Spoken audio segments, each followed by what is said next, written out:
For the last time, when we last left our heroes, you'd faced off with Asmodeus' true form in the bottom of the Serpent's Coil in the lowest pits of hell. Your first encounter with him was not what you'd hoped. Without breaking a sweat, he swept through you, batting away spells and attacks. And when the final bell tolled, the cue for him to enter and begin the planar realignment, he smote you down with meteors of fire and brimstone. In the wake of the meteor swarm, you stood battered but alive.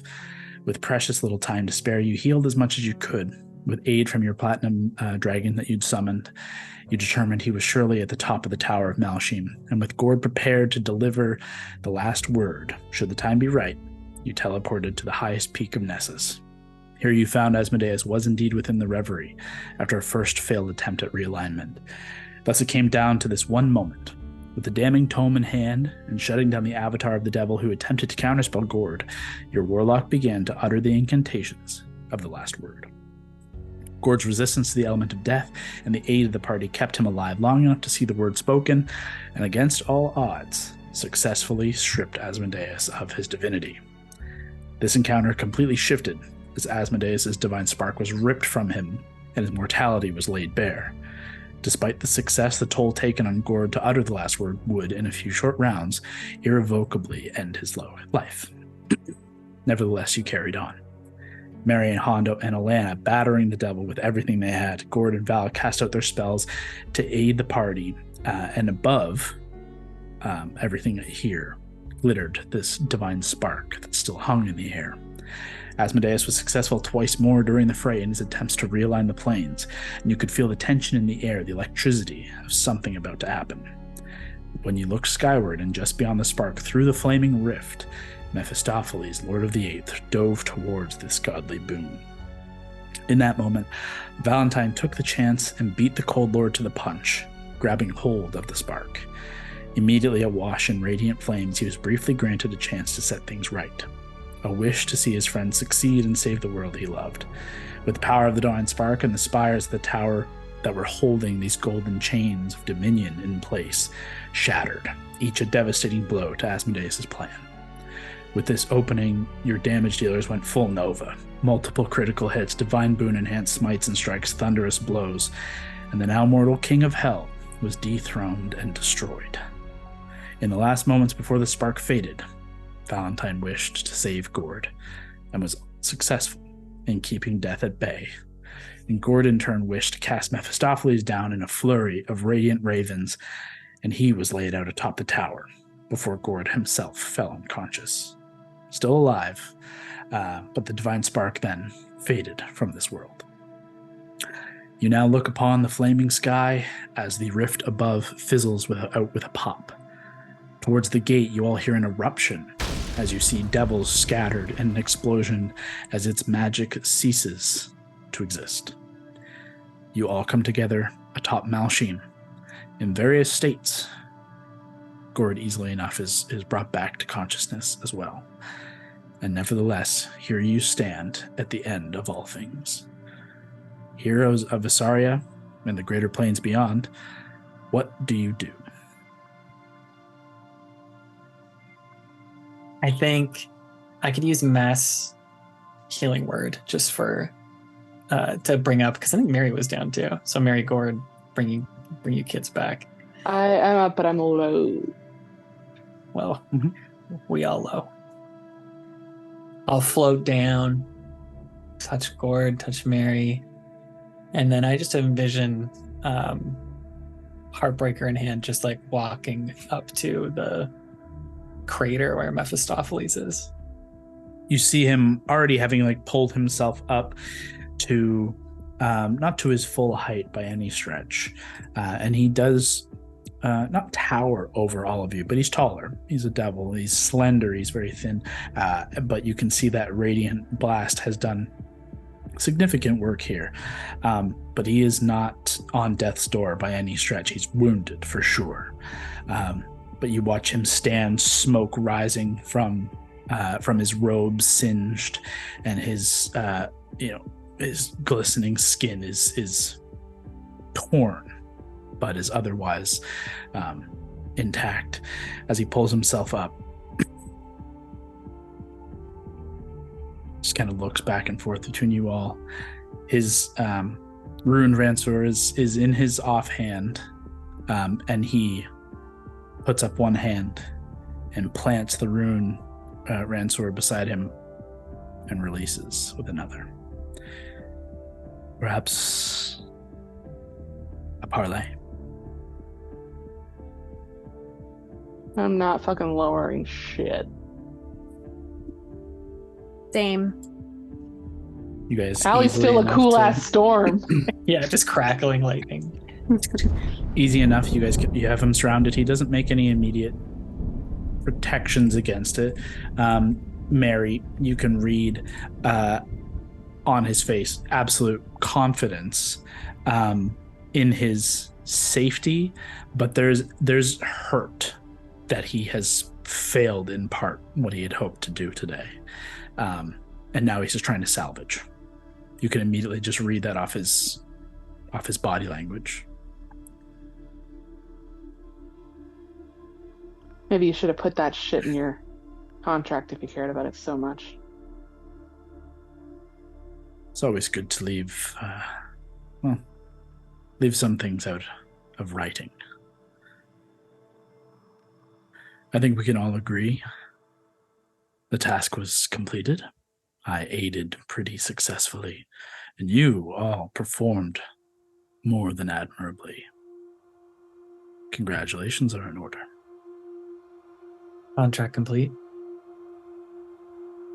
Indeed.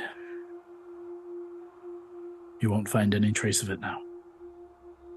Our business, as it was, is over. However, if I may... Immediately eye roll.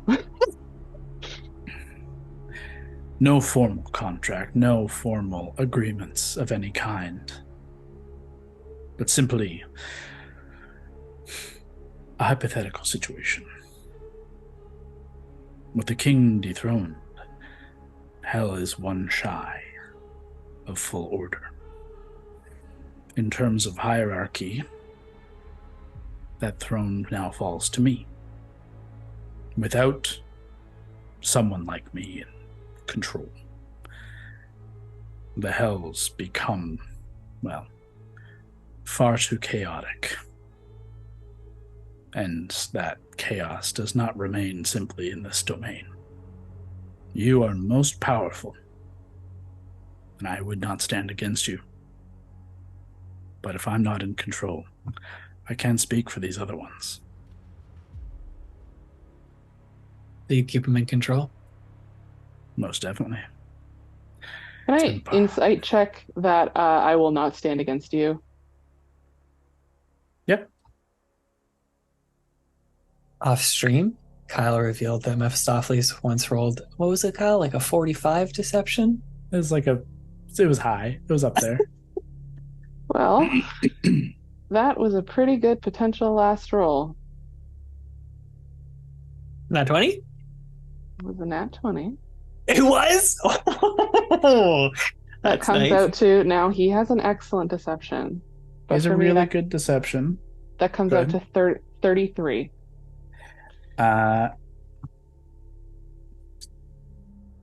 Sorry. That's 20. He has a 23 and 9 is 32.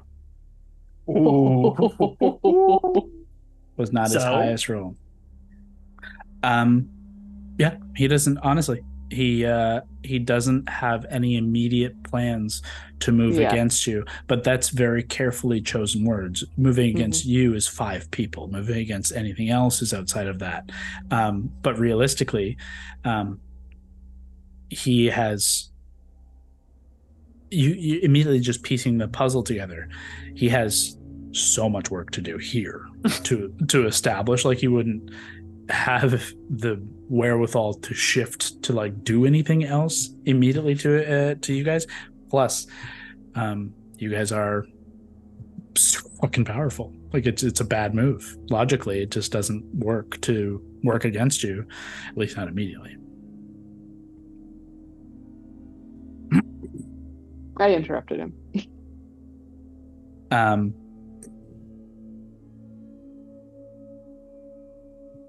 As you may or may not know, Hell stands between all other realms and the chaotic nature of the Abyss. The Blood War is held tenuously, and with your destruction of Asmodeus, so too destroyed any pacts he held, any deals he made, anything held by him that is not otherwise held by Hell itself just went up in smoke. There's a lot of fires that need to be put out. I'm privy to most of them. I can't speak for the rest of my archdevil brethren. And I don't think you want it getting too far down that list for some interesting family members. Did we know he knew already? That I don't know, but it's not a surprise that he does know. Yeah. Who inherits your throne? Natural progression. 7th becomes 8th. 6 becomes 7, etc. In theory, I could appoint as King of Hell a new 8. Part of me would like to keep Zariel in charge of Avernus, and therefore perhaps Bell is worthy of a promotion. And he's just kind of just talking about the other devils maybe you've heard of, maybe not. Do I know what level my family was supposed to be on? Yes, 6. Okay, so they wouldn't go there. I'm not really lobbying for them to move up the ranks of Hell, but just curious about that. I don't know, Wildcards, what do you think? Maybe out of game here. Here's what Val is thinking about. This guy knows the last word. Yeah. He's the only other person aside from us who knows the way you can kill a god, or at least strip them of their divinity. He would have to learn the true names of them. But that's like a super powerful spell that was long dead and forgotten. So that's kind of nerve-wracking that there's someone else who knows that. Devils are all about order, so I do, in seeing maybe Mary's nod at that seemed true, maybe feeling confident that at least he would move against us right away, but I don't trust this guy. Like he's a fucking devil. But is he the devil we know? Maybe that's a good episode title, by the way. Actually, no, it should probably be like the last episode, but Devil We Know. Could be a good chapter section here. We'll put that as a chapter. I actually think I did have one called The Devil You Know in a deal with him earlier on. I don't remember. Completely ignore them. Completely ignore listeners. What do you guys think? What do you want to do with this guy? I mean, he seems like if we would have to fight him, and it's not guaranteed we'd win. We all have nothing. What are votes? I was thinking we could try and barter with him. But if you were to vote right now, do you want to murder this guy? Fucking Dio baby. Don't know what that means. I think it's an album that was about the devil you know. Oh, okay, great. Not to interrupt, but there's an album by the band called Heaven and Hell, which was technically Black Sabbath, but fronted by Dio, and they have an album called The Devil You Know. I just wanted to drop that in there. It's been playing in hell this whole time. Oh, Jesus. Oh, not Jesus. But... Actually, I think that was the last album he did before he died, and it's sick. Okay, great. Listener. There you go. Oh, this has been Brock Facts. Yeah, a little recommendation for you. Facts with Brock. Hondo, what do you want to do? Do you want to kill this guy, or do you want to let him become the new King of Hell? Killing him would be too easy. I say we negotiate. Okay. Brawley, how do you feel? What do you want to do? Sorry, can I, before you, is this a verbal thing, or are you just kind of gauging through this non-verbal is out of game icons? at this point. I think this would be out of game, maybe just glancing at each other, like trying to gauge facial reactions. Just curious whether I can jump in with a word as obvious, because you know he's dying to. Go ahead. Brawley, what is your character feel? Does he want to murder this person or keep him alive? I say maybe keep him alive. Okay. Oh. Mary? I'm feeling that's a little bit more wiser. Yeah, you know, it's tough. It's tough, but maybe the lesser of two evils, shall we say. Mary? I'm very nervous about the last word, and she is actively fighting against, disrupting the entireness of hell. Seems terrifying and awful, but also I hate this dude The so worst. He fucking much. sucks. He's I not hate the him worst, but he so sucks. much. Gord, do you want to kill this guy, or do you want to promote him to be the management king of devils? Let's kill him. Okay, there we go. There you go. And this will be in character now. It's hard to trust you. Part of me Nods. wants to trust you because it would be easier. Don't. Maybe we could make a deal. Don't trust me. I'm honest about that. Trust that if you will. Appreciate But- that. Dealing is what we do. I'm willing to hear Ah. proposals. Here's my one price. For you to remain this and inherit the Lord of the Ninth as your title. Give us your true name. And Why not? I don't know it anymore. Is that a convenient. lie? Make an insight check. Oh no.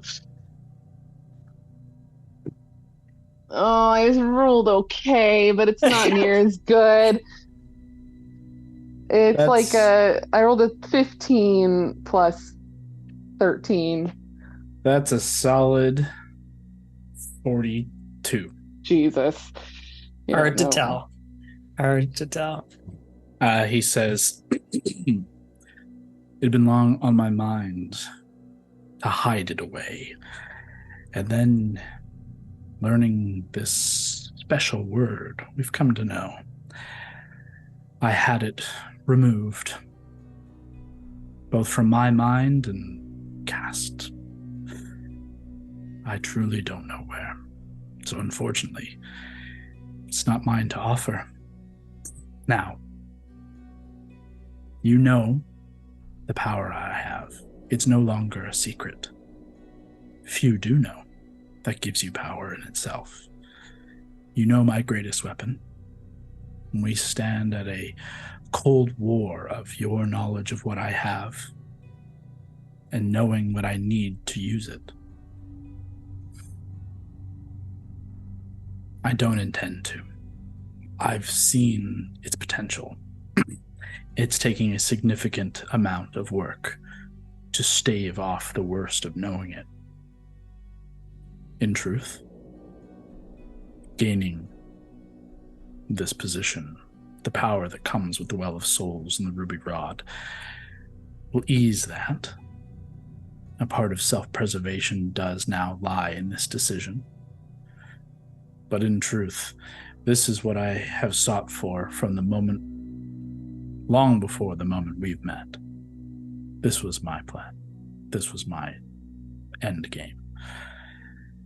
The divine spark would have been the cherry. But can't get everything we want.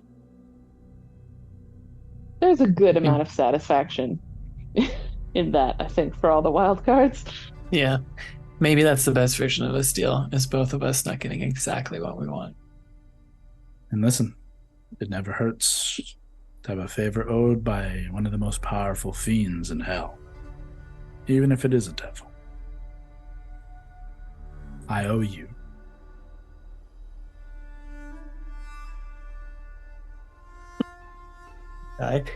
Doesn't this feel like such a crazy crossroads that has like catastrophic consequences either way to the rest of the story? I'm kind of thinking now we could leave him. It really scares me what could happen with this like blood war. Like we've seen the abyss. It's no fun. If you want to make a kind of check to like get any insights into like, I don't even know what Potential kind of check it would ramifications, be. like a history or... Yeah, history, arcana, like, yeah, just something to try and like gauge what's the worst case scenario? I guess And what's the potential? Like, go ahead and just roll and just see what happens. if hell went to chaos, what's the worst case scenario I'm going to try and think about right now? It's going to be really high. 32. Wow. If there was no order in hell, if there was no king, and the hierarchy of succession in terms of promotions, that is the key point of the devil's like power, the struggles, they're trying to move up the ranks always. If they at the highest level become distracted enough with a fight for the throne that the demons who are craftier and more cunning can get an edge, they will win. The demons will overpower the devils. The only reason the devils have held is a rigid structure, and they're powerful in their own right. But the rigid structure of the 9 hells holding things back, the constant influx of devils up from 9 and back, constant influx of souls down here that are rapidly converted to fight without a proper hierarchy in place. Chaos reigns in hell and the demons win. And where that leads to is all kinds of bad. Yeah. The abyss Now, was no fun. The question of whether he's the right person or if he's the person who's here and he's the only one you know is almost a question for another day. This doesn't have to be the decision forever, but it has to at least be for today. Yeah. And I'm kind of voting towards we leave this guy fucking leader. Mary, can you stand that? I'll approach him a little closer.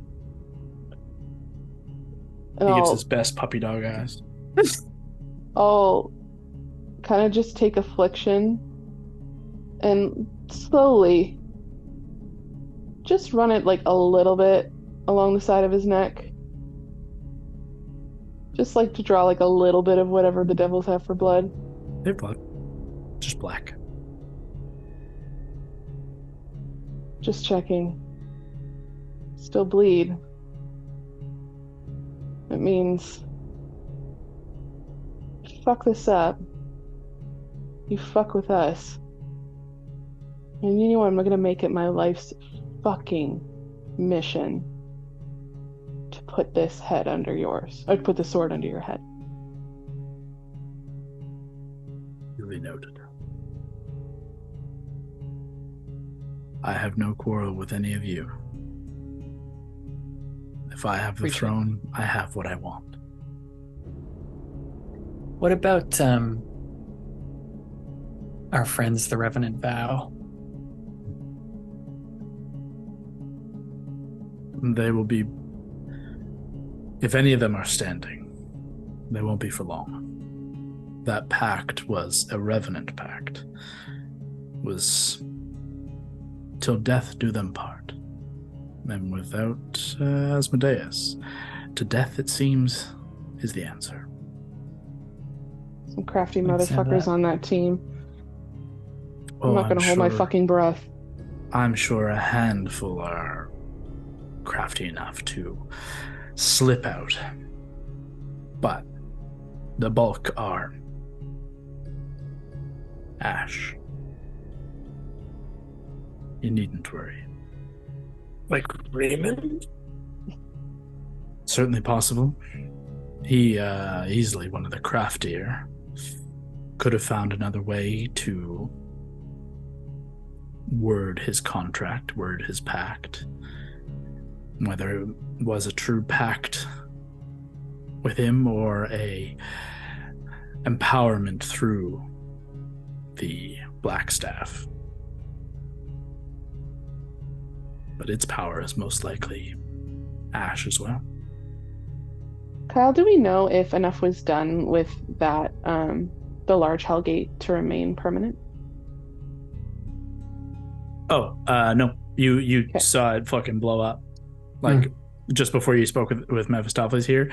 You can not the one in the Cal, the other one. Because there was something about it potentially being permanent, the one that was at the fighting site. Yeah. gate was just like a portal Oh. dissipated, then look, you could see the hell gate on this side from the top of Malshim, and it is fucking blew up. It's Excellent. destroyed. There is no further energy, and the gate itself is destroyed. Like there's no gate left. Great.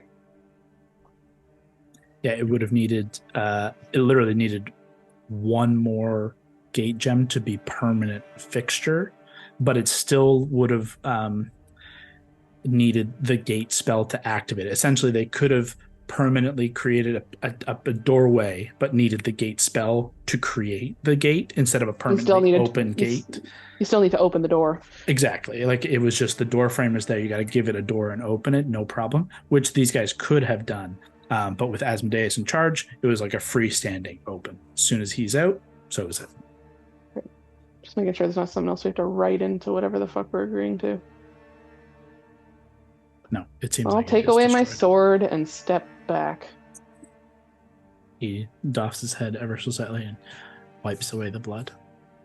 All right, you keep the peace by keeping the blood war going. An even match. Leave us in the material plane alone. And we can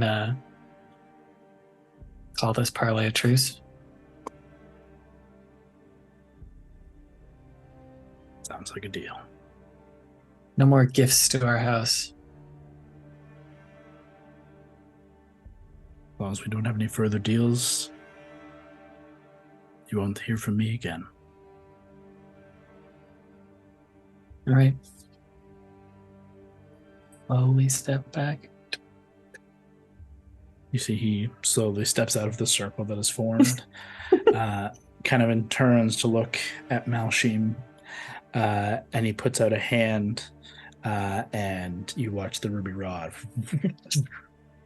come to him, and immediately, like, you can just see a little shift, and he stands up a little taller, a little straighter, and this kind of faint horn crown begins to rise from his skull. The king is dead. Long live the fucking king. Just turn around. He holds it kind of aloft and says, a pleasure doing business. Please take a moment and allow me to send you home. Oh, I think we're fine, thanks. No trust. Fair. Not He just even kinda- a fucking inch. He just steps down and away, looking at the ruined tower top and the different plans, and just kind of walking around, and then you see he kind of takes down, just begins circling his tower. I'm all tapped. I can't really get us home, We don't need it. Does everyone forget about the fucking gate gem apparatus that we've had for 1,000 years that has a plane shift in it? We're fine. He's still like, I could holler over to him though if we want to save that. Like, that was kind. All right. It was not kind. I don't fucking trust him for a fucking second. He's sending us to the goddamn abyss. Let's just get the fuck out of here. It'd be such a bad decision. In these final moments before you return home to whatever has transpired there, are there any last words or moments you wish to share here at the end of this monumental achievement atop the Tower of Malshim?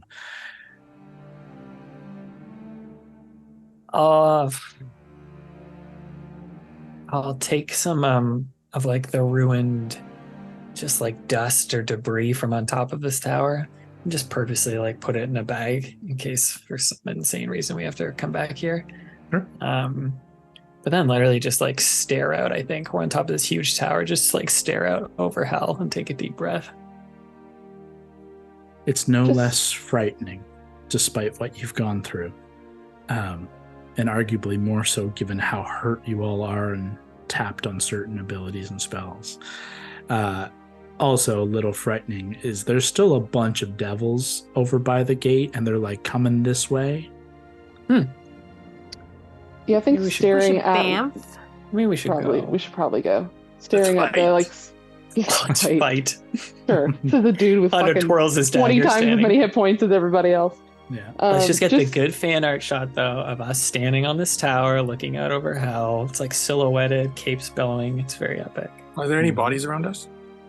What are you gonna no. fucking do with one of these bodies, you No, creep? there wouldn't. I mean, even any devilish bodies in hell would just dissolve to ash and burn away. And there was no. It was only devils here. So unfortunately, no. Just staring at the spot where I guess you just mentioned that the gate to our world used to be previously, Mhm. and a little afraid of what we might find on the other side when we get back, because we've been gone for a hot fucking minute, and we don't know what happened after we left. Technically, not too long. By the time you caught up to the time that is now is about. I mean, after all this like deliberation and stuff, you're maybe 20 minutes, 30 minutes. Like it was closer than you think. 20 or Nuts. 30 could be a lot. Mhm. A lot can happen in in 20 a or 30 war. minutes. There's a We lot crashed going a on. city down on us when we left. Should we go home? Yeah, let's get out of here. With relative ease, you cross back over the planar threshold. Are you returning to the battlefield? Good cue. I think so. Like I said, we don't know what happened there. We have things to finish up there as well. Yeah, maybe we return to like the tent where we spent our last night. Just don't want to return us to the remains of the thing that crashed down on us or in the middle of a sword fight. With that in mind, making your way to the war camp and to the kind of the medical tents, you return to the battlefield, to the war camp you left behind, and immediately are met with a wave of celebration, the tents and raucous cheers. As you step out of one of these tents to hundreds of soldiers, medics, everyone is uproariously cheering, breaking open casks of ale, waving flaming torches and standards of the various houses. And you look over quickly enough to come out of the war camp, out of the medical tents, and look over the field of fallen heroes and villains, the mass devastation left on the plains of Faluna. But that wave of celebration spreads far past just the war camp, the medical tents. The soldiers of Haverfeld, Arendelle, and the Vale and their leaders engage in roars of jubilance in the face of near insurmountable odds. The enemy are routed or slain. The harbinger of war, slain by your hand. The harbinger of famine, nowhere to be seen. But the harbinger of death you see speared through and held aloft atop the rubble of the now shattered and destroyed gate. As you reconnect with your allies, your friends, and your family, you hear their stories and their tales from the battlefield. Colton recounts his time in Osmet, his plea that granted him loan of the Rod of the Lawbearer, Baldora's heroic charge against Throtir as he reanimated the fallen soldiers of both sides of the battlefield. How the cavalries of Arendelle and the Vale charged upon the line of the enemy, sending their souls below or running for the hills, and how suddenly the gate's energy burst out across the battlefield, and the remaining Vow soldiers ceased to fight. The fiends turned to ash before their eyes, and Throtir, stunned and powerless, fell to the combined might of your allies. All these stories and many more are told to you as the heroes and soldiers gather to hear your unbelievable tale told. You tell bits and pieces, and perhaps longer, over and over, as over the next week, 10 day, 2 weeks, the nations of Vesaria bury their dead, mourn their losses, but revel in nightly feasts and daily drinks. Eventually, the world continues onwards, and the parties break away, leaders and their peoples beginning to find their ways home. However, they all leave a reunited people, looking to build a better world from the ashes of this trial by fire. In this first week to 10 days, up to 2 weeks after hell, what do you want to do? What threads do you want to see tied before they're too far gone?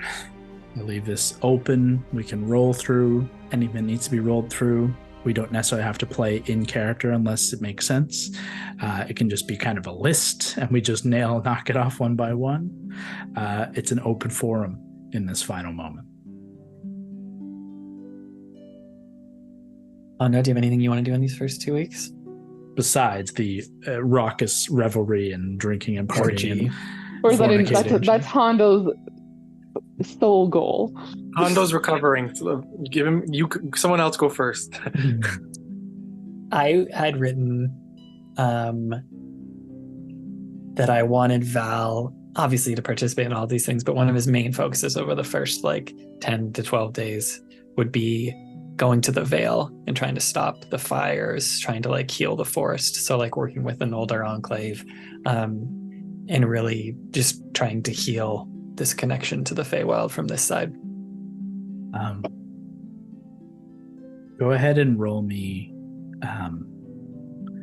Brennan's D20 Ooh. luck check. Okay. Closer to 20, closer to 1. Emphasis roll. That's what it was. Give me 2 D20s.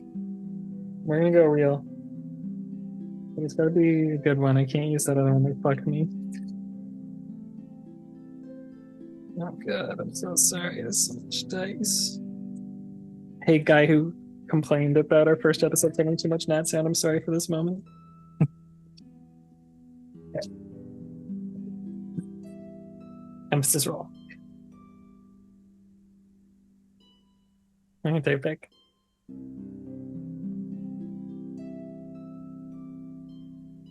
It is a 13 and a nat 20.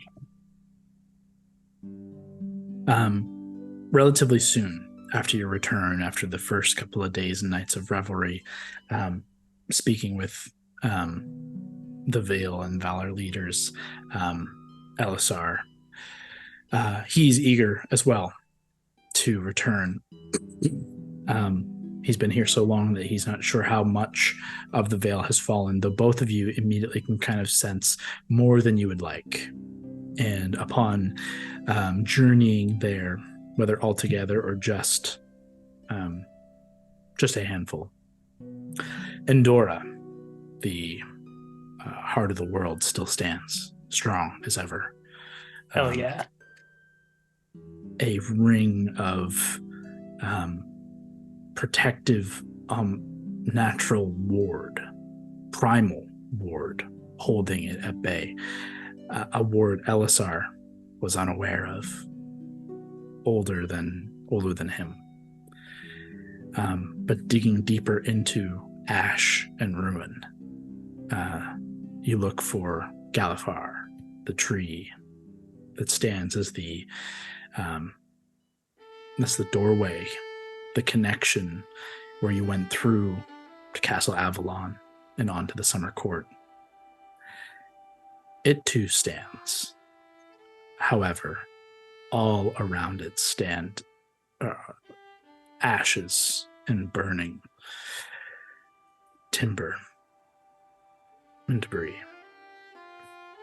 It is a miracle that it is alive, though you know it to be the last light of the Summer Queen holding it. You can feel her light as soon as you get close. It is waning, it is flickering, but with the evil at bay now, you know that she can relinquish, and its light will go dim for some time, just while she recharges, while she recuperates. And it'll be your charge to ensure its safety and the rejuvenation of the Vale before you too return to the Fae. Love it. I would have summoned Fern by this point, and together we would have just taken in this moment together, kind of just kneeling in thoughtful reflection. And then maybe, just see a moment in this charred forest, looking at the soil and maybe just spotting like the tiniest bit of growth and feeling such comfort in that even through this burnt catastrophe that took place here, that there will be thriving if we take care of it. And there is plenty of new growth already growing rapidly, though it is young and this forest was very old.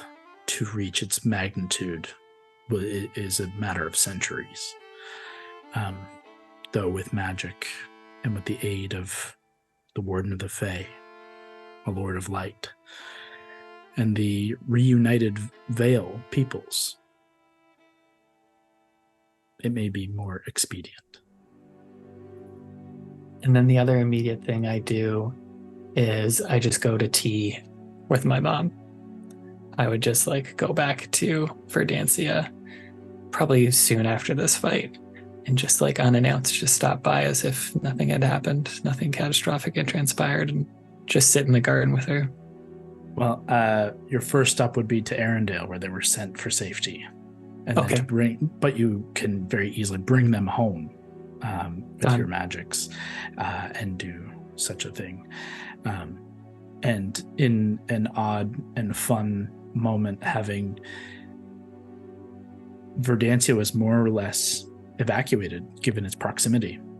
So when you return with your family, Verdancia for a short time is all yours. Mm-hmm. That's nice.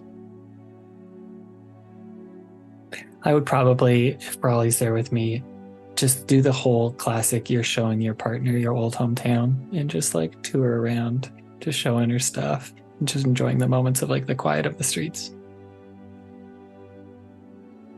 Padded along behind this huge goat with wings and this huge fox with wings accompanying us. Just imagining them getting like so fucking rowdy in the streets, just like wrestling, tackling into like a wagon. Verdancia is whole. The fires did not reach this far, given the power of the veil and given the intervention of your allies and yourselves. So it is largely untouched, though perhaps not well cared for in these last few weeks, and the proximity of the smoke and things has not been kind to many of the plants. But again, given your magic and your presence alone, life begins to return. And as your family does, so does happiness and joy. I think I have another vignette of like sitting in the same farmer's field with Brawley and watching like Leaf and Lily, and I forget her name, but the cute little she wasn't Asimar, what was she? Genasi, watching them play in the same farmer's field that we had our stakeout pre-stream, where all of the Valentine dad arc stuff went down. But yeah, just having a moment there with like the, you know, the classic like wheat blowing, just like watching the clouds above us. And then I got more for longer, but for those 2 weeks, that's pretty good for me. With the aid of teleportation and higher level spells that you can upcast, you've got lots of time to bounce around, lots of ability to bounce around and maneuver to all these things in a rather short amount of time. But rather than constantly running and rushing, you take your time. Yeah. Allie, anything for you in the 10 days? At some point, I would just want to escort and go with my sister. Help her clean up anything she needs help with, personally, but also for the city and the area, and do like my like princess duties now that I can like officially come out and be like, yeah, I'm a princess. So I guess I'll also announce that and have Baldora announce that. There was a very informal announcement made as Baldora loudly announces drunkenly, like 3 nights back, that her sister her true blood sister, the true heir and princess to the Redmane line. She does a long-winded speech before falling over drunk. But it does come out in an odd way. And then, of course, you are bestowed upon with the abilities and the notoriety that comes with being a princess of Haverfeld.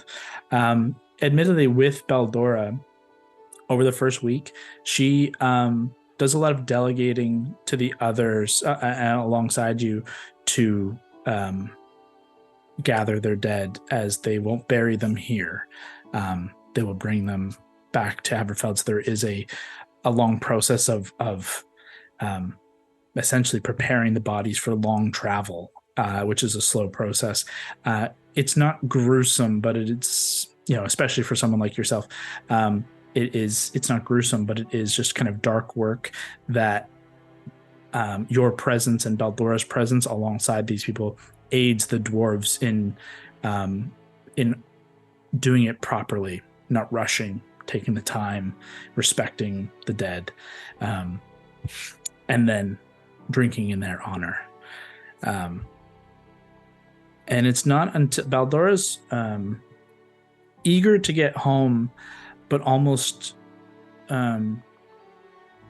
doesn't want to leave the party. She confides in you a week in, almost close to the end of the 10-day, where she just kind of comes to you at the end of one of these days, just as another feast is about to kick off. If only we could have this at home all the time. Why can't we?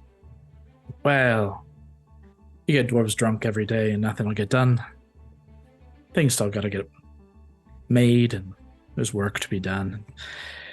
I don't look forward to going back to a world where I have to be in charge. It's frightening to take on that level of power, even though I've been doing it. There was always in the back of my mind that I was still king. I was queen, but it wasn't real.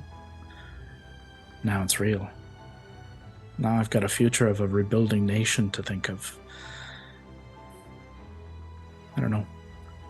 I hope you'll help me.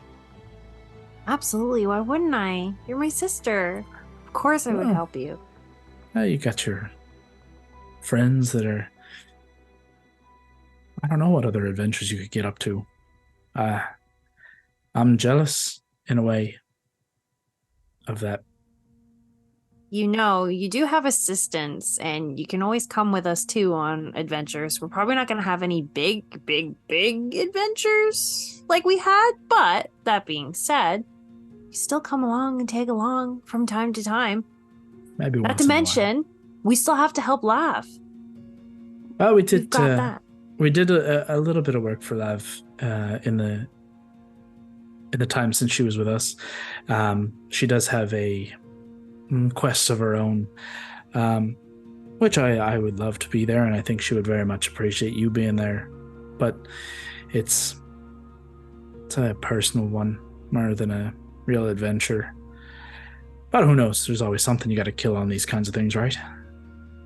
Exactly. There's always something to kill. So don't, what's the phrase? Put your goats in one pen?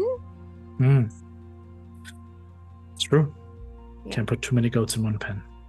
Famous Dwarven saying. Famous Haverfeld saying. Is a famous Dwarven saying. Make Hondo proud with that one.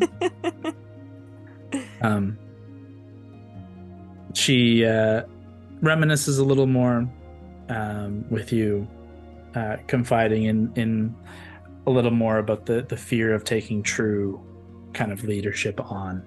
And the two of you talk about how to do how certain things should happen, how like the two of you will interact in terms of like decision making, like how much you want to be involved is entirely, like she has to be fully involved, but you have a life outside of Haverfeld. You are a dual, triple citizen of the world. You can kind of be wherever you need to be and do what you want to do. So it's a bit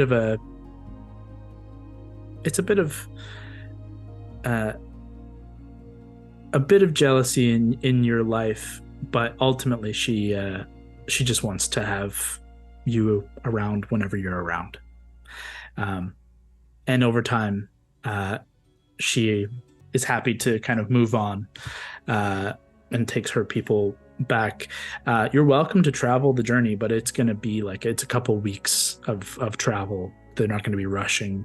They'll be riding. So you're welcome to do so, or you can, you've got things to do with these guys. You could hop around and just teleport whenever they arrive back, and it's up to you, really. Okay. Yeah, I'll do that. Anything else? Are you good? Yeah, I think I'm good. I'll just hang back for now with the wild cards, and but yeah, anytime she needs me, I'll be with her, and then I'm on call for when we go on our lab adventure. She establishes a I think you had a sending stone with one of the Champions Guild. That now is just with her. Okay, perfect. So you have contact with her at all times, at anywhere you go.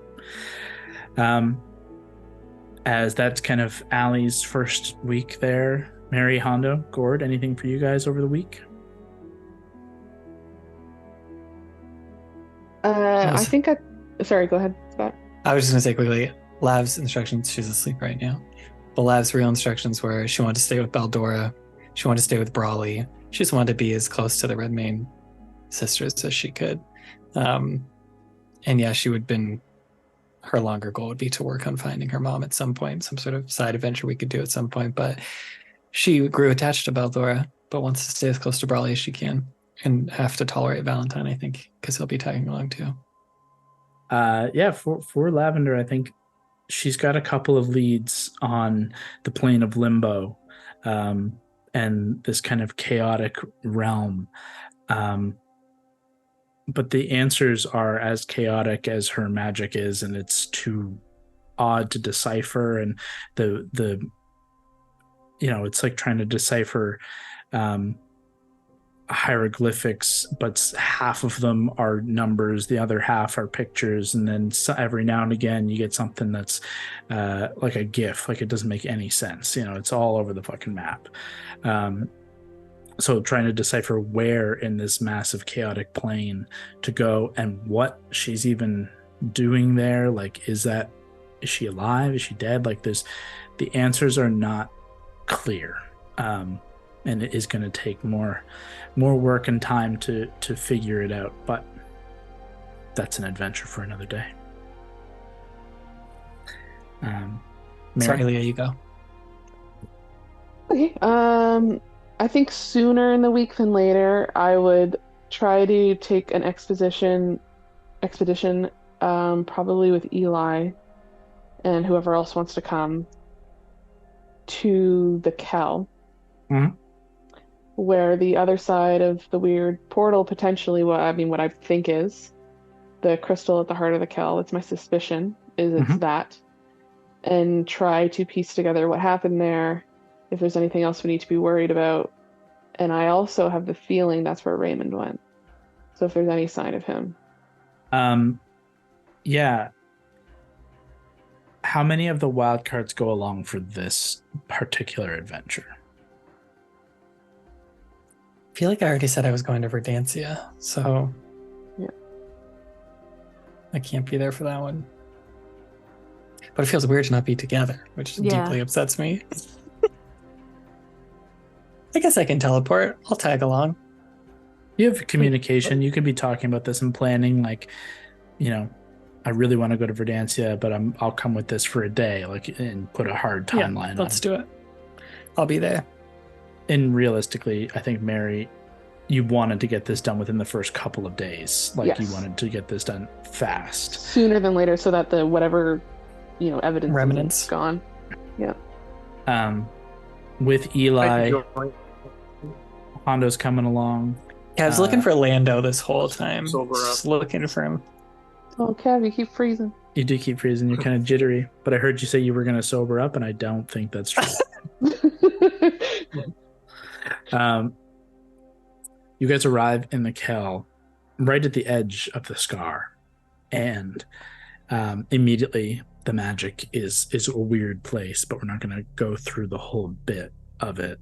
But it's a bit of a challenge, and magic does get weird here. So traversing down into the scar itself, magic is not the most trustworthy way to do it. So it comes down to a bit of a physical act. Again, you guys are able to do these kinds of things. Val can fly, and the scar is miles wide. It's massive.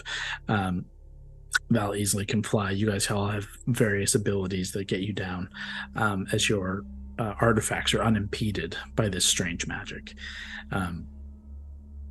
And way down, this scar delves far into darkness, and then it begins to get weird. Gravity shifts, and it's like pockets of multiple planes, breached elements here and there. You see the elemental artifact of the various elemental planes. There's bubbles and pockets of far realm and of the astral sea. The most prevalent, though, is the strange far realm activity, this place beyond, this alien world. So it is a bit of an adventure, though not one that is so crazy for 19th level adventurers to accomplish. When you get down to the base, to the bottom, you find at the bottom of the scar, almost running its full length, the stretch, a massive crystalline structure that reacts in response to the various bits of gate gem that you've long held. The blade affliction, the shard blade, also created of its brethren, immediately has a reaction to this massive crystal.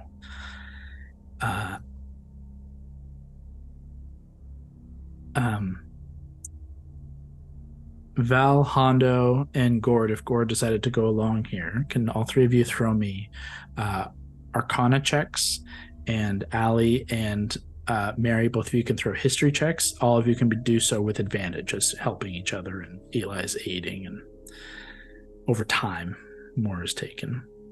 That's a 9. Solid. This shit's I rolled weird. bad.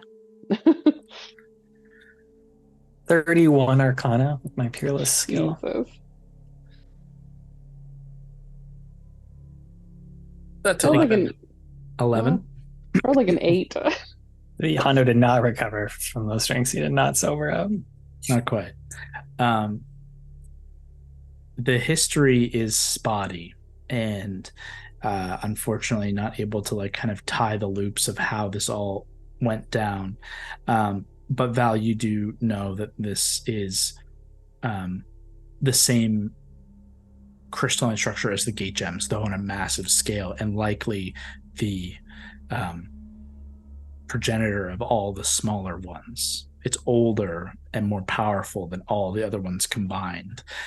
And in time, not in this first week or two, you're all able to decipher that this was indeed the shard that Tharizdun used to try to cross and break the planes, who came here and nearly sundered this world in a similar plane of realignment, though untethered, uncontrolled, pure chaos, rearrange everything and put this at the center of it and just fuck shit up, as is a chaotic demon lord's will.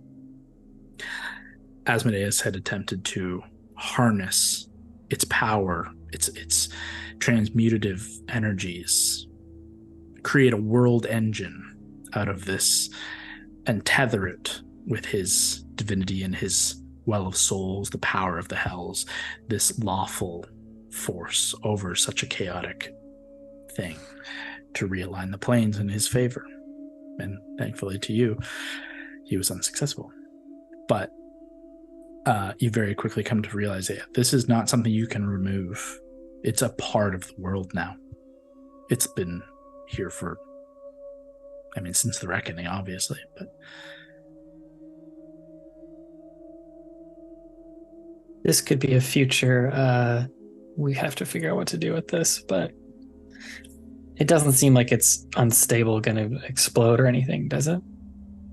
Maybe that's something we have to monitor over time. It doesn't seem fully stable. You can see through your investigation where the gate was on the other side. You can see the remnants of what was the kind of these massive golden javelins that are embedded 6 feet into the crystal, and around it you can see carved and almost like burned into the crystalline surface. You can see infernal runes and runic circles that created these blood sigils as a marking place to create the impact for the magical connection between the chains of dominion, the well of souls, and this shard. You do see signs of, at each one, a human sacrifice as a part of each of the connected points, and there are tons of footprints all around of people who had been here within the last couple of days by the time you guys come here. No sign of Raymond. No sign of Raymond. And he was flyable too, so his little tracks would have just been like his robe tracing in the sand. Make an investigation check, Mary. Come on, Mary. Natural 19. 8. Plus 33. Thanks. The single trace remaining of Raymond. Oh? As you search around this last clue, no, not even clue, but sign of his presence. In the darkness down here, it's almost impossible to gain detail. You're forced to use no magical light will illuminate, so you have to use like torchlight and firelight, and it's difficult to even keep those lit long enough as the energy here just constantly is in flux. It can create pockets of explosions, so you don't want to have fire too close to your face. Again, very powerful adventurers, you'd be fine. If we'd done this earlier in the campaign, different story. At the almost off the side of the crystal, down into an area that had like become sand, up against a wall that you can also see as part crystalline. As over investigation, the crystal, the shard that was here, has begun to infect and spread, and to the point where you recall now in your own histories, in the lair of the beast of the Kell, where you found Mary's armor, there was a piece of it that wasn't near this deep. It was close, but it had grown a protrusion near to the surface that just happened to infuse this beast with weird magic. Mm-hmm. Anyways, on this wall, this section of crystalline wall, Mary, you see a series of footprints stumbling, and then a line of soot, a vertical line of soot that connects at a point on the wall, almost in a perfect black ash. And then a smeared handprint of ash that is not tarry, but it is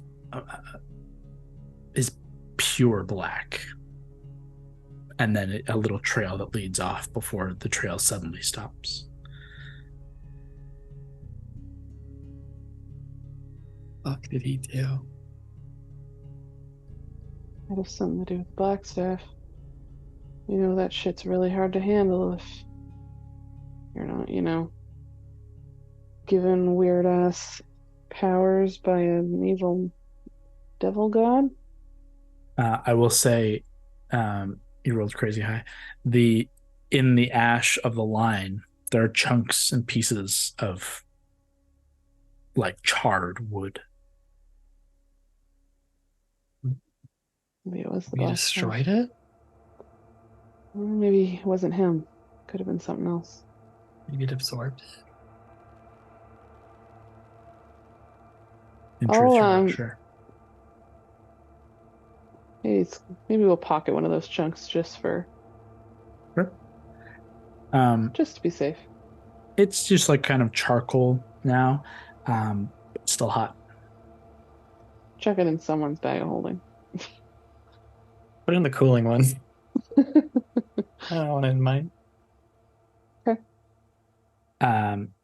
Is there anything else here, or is there anything else for Mary in this 10-day? I don't think there's anything else here. I just wanted to, cross those T's, dot that I, to make sure I knew what was going on there. Mm-hmm. I think it'd be a lot of kind of similar to Alana, just helping out where needed. Probably trying to avoid people slightly into more than potentially some other wildcards, but maybe not as much as she would have before.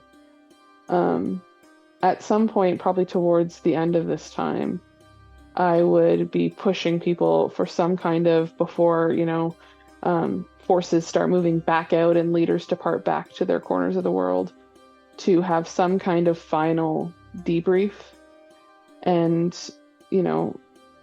in the days leading up to, poking everyone to try to get word from anywhere I can think of that could have impacts from things like this. Is there, as Mephistopheles mentioned, a lot of packs just got broken. Like, is that causing chaos anywhere? Is there anything else we need to be concerned about?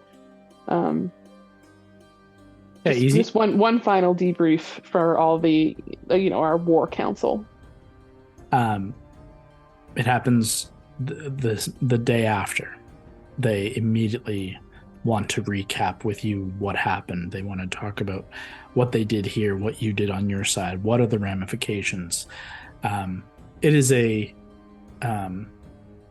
tense discussion where each leader is heavily ponderous about what they should do next and what does this mean. Not many answers are found in the initial debrief, but that's the point, to come back in a couple of days. And so on the final day of the 10-day, when the groups are basically setting out at first light to begin to return home, you regroup all together once more, at least most of you. If some of you are unavailable, you'll be filled in by someone else. And essentially an open sourcing of information and trade and borders is agreed upon by the three nations that are here present, and word has been sent to essentially extend the same invitations to Osmet, to Marrakesh, and though they don't arrive here for these elements, it seems positive that they will honor the same agreements, the same openness, and essentially a World Council is determined that is essentially put forth as bring the best and brightest of each nation together consistently, quarterly, whatever is deemed best, and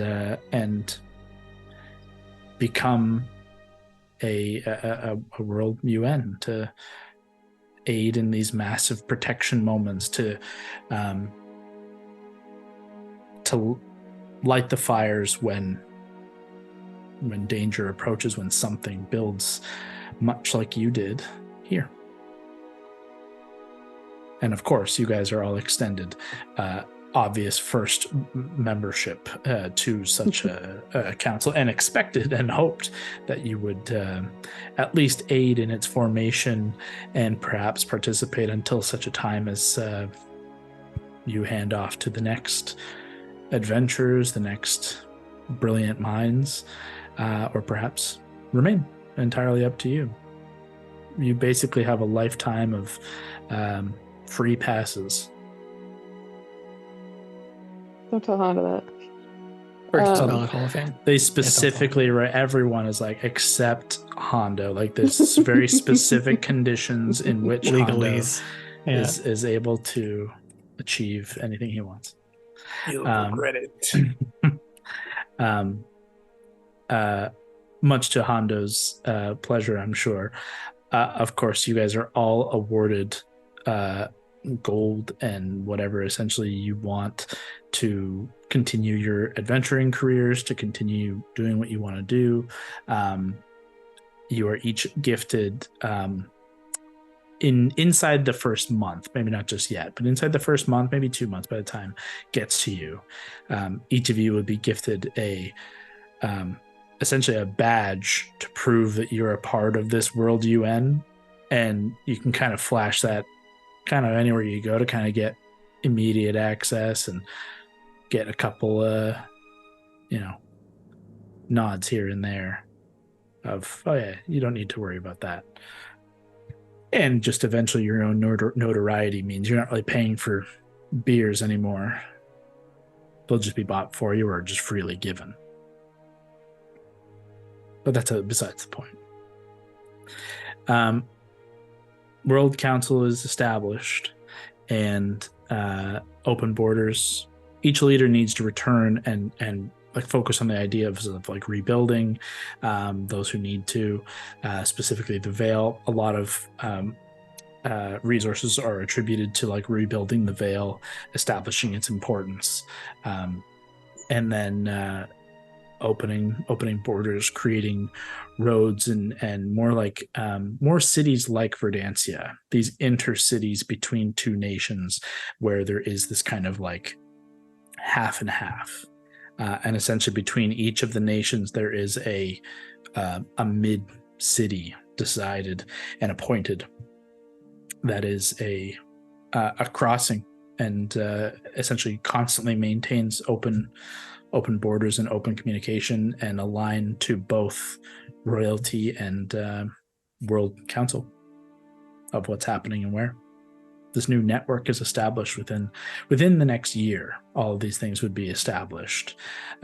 It'll take time, and appointing it is kind of more up to the leadership than it is up to you guys. But your counsel is always appreciated. The only last thing, whenever she first returns to Arendelle, the first thing that she'll do, actually, the first thing she'll do other than like just happen to be finding herself wherever Alexander is the whole week, like just happenstance, they end up being together most of the time, is when she returns to the keep, she'll find the wills everyone wrote and debate what to do with them for a minute, but end up throwing them in the fire one by one. She goes to throw hers,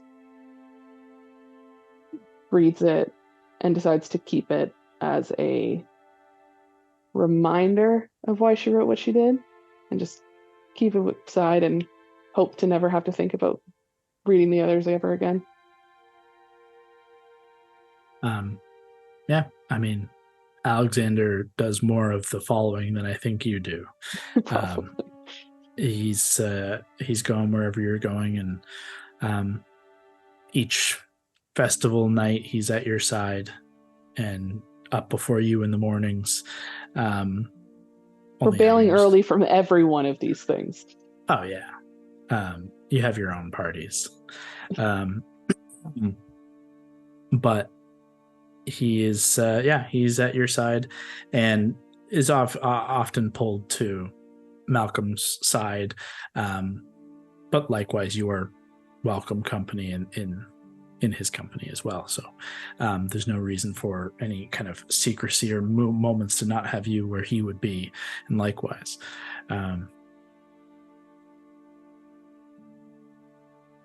There is a moment when you return to Arendelle after the wills, as the keep sits outside of Arendelle, just a ways, not too far, where Alexander looks to you, and looks at the city. Well, what do we do? We get to work. Sure. We never stop working. That's not going to change. But the city has changed, and we've changed.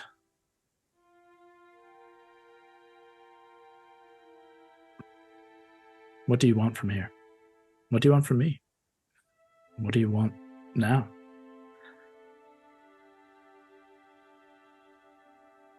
A really long pause, because she hasn't ever thought about this.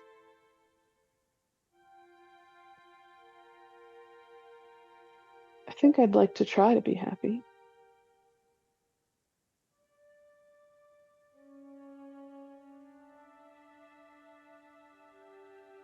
I'd like to try to make you happy.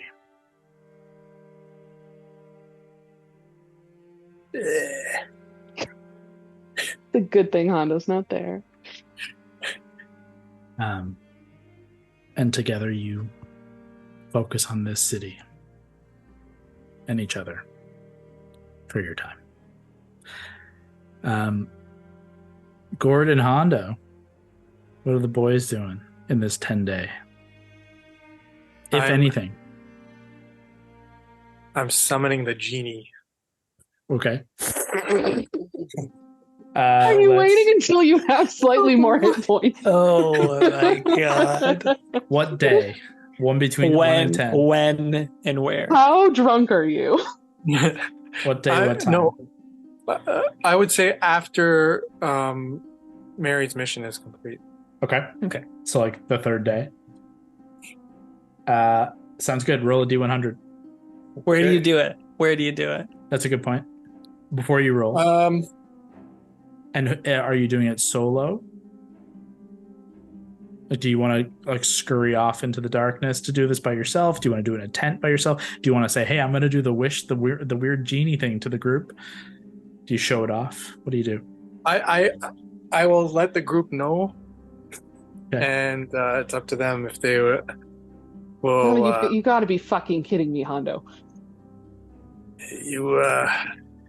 You didn't think I would use it, but it's perfect time to do it. Maybe do it away from everyone else, like not in the center of this camp. I don't know if I want to see it. Do you want to just maybe come back and tell us if it worked? And if it didn't, fucking scream really loud if it tries to fight you and we need to come save your ass, all right? I will do it in the public, yes, but you will hear. not in public. Don't do it in public around other people. This is a terrible idea. You're not doing it. Go way the fuck over there in the pile of where all the dead devils and bodies were, where you can't fucking hurt anything else.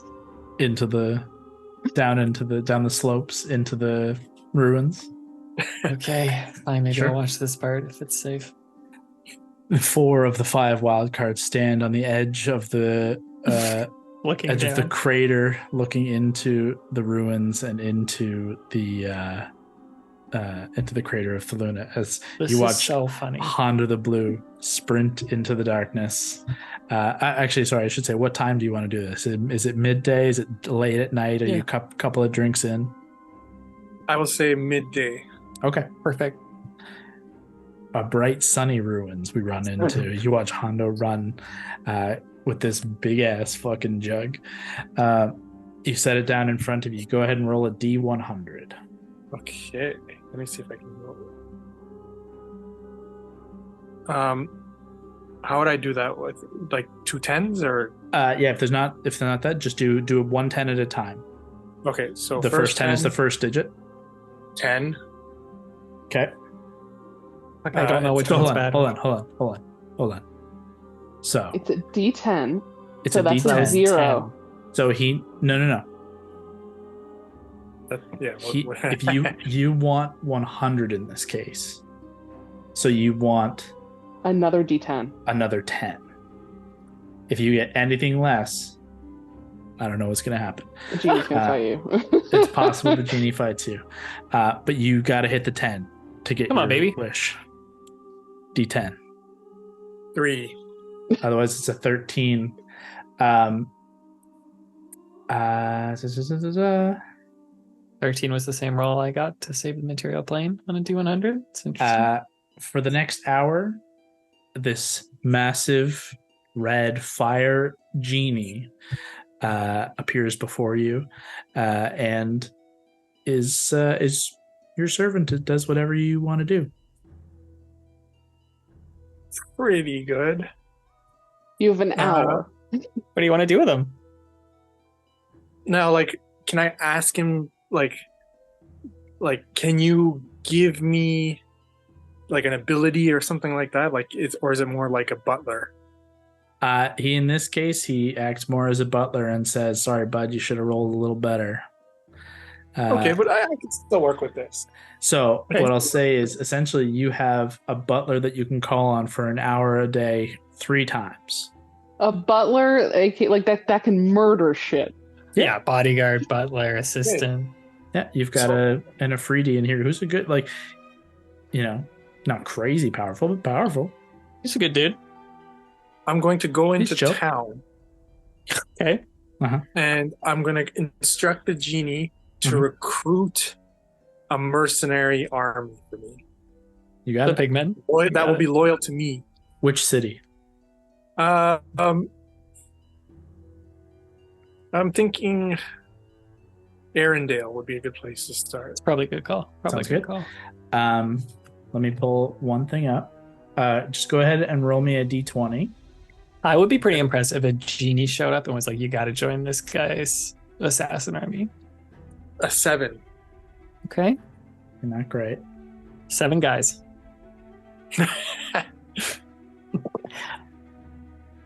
Just 7 degenerate drunks. Nothing better to do in the middle of the day. Trying to find his stats. There they are. Let's see. He is sort of charismatic, not crazy charismatic. Okay.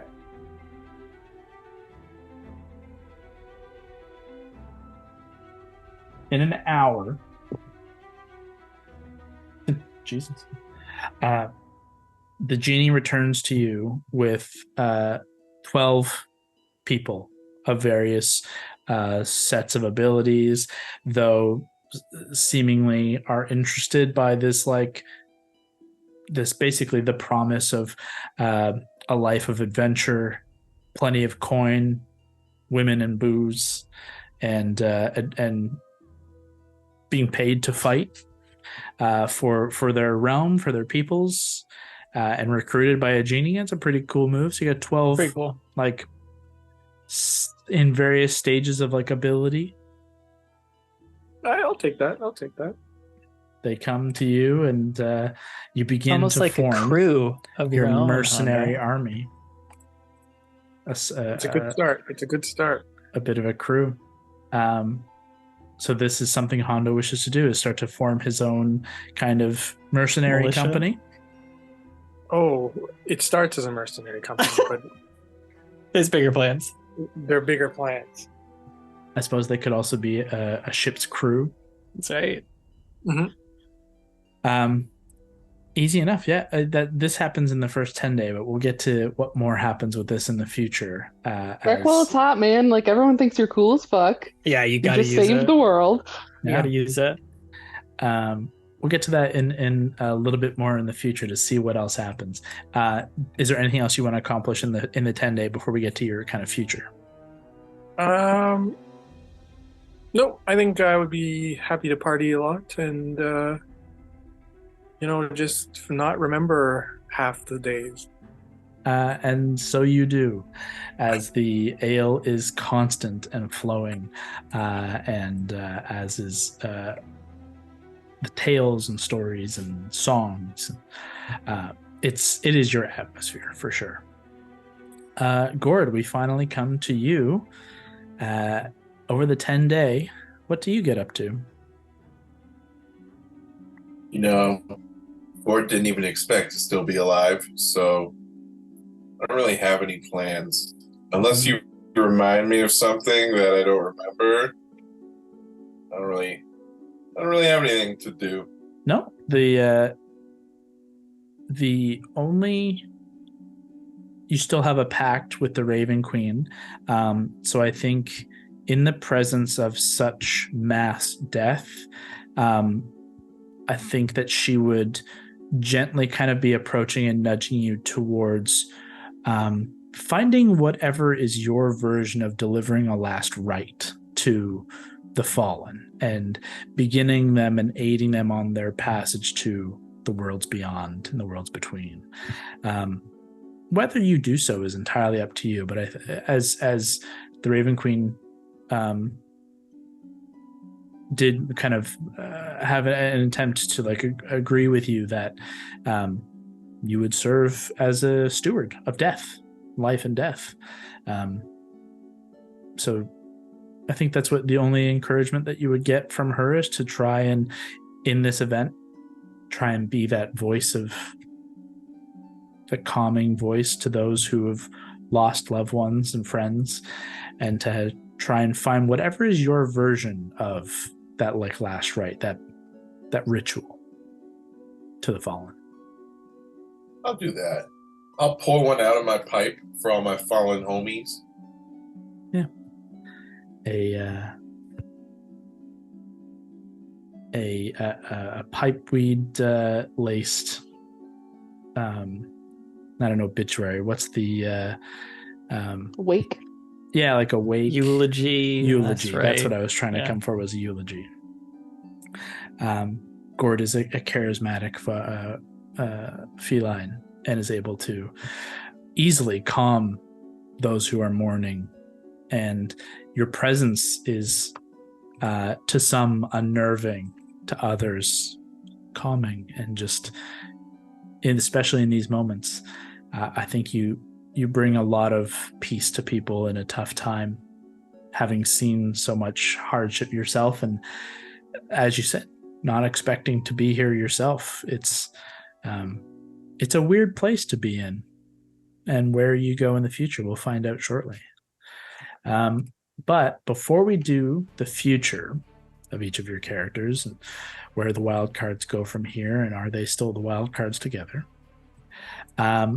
I think it's a good time just to kind of step away from the immediate future of your characters and just kind of loosely open forum talk, chat. Are there any questions you have for one another? Questions for me, lore questions, story questions, character questions, things you want to just know about? What was the deal with this? Questions for each other, Q&A open, a little bit of chat, and just before we get to the end of the future stories, and that's it. Feel free. Probably I want to know if we have the same question. So what's your question? I'll tell you if it was my same question. So my question is, so back pre-stream when we were stuck in the abyss to I fucking know this is gonna be my question for too. Carval, like we were in that dungeon. Remember how you said there was like one area Ian? we could pardon? Oh, sorry, never mind. No, Ian, yeah. Oh, him too, yeah. Ian is my question, which I'll explain later. Probably. Oh, is it?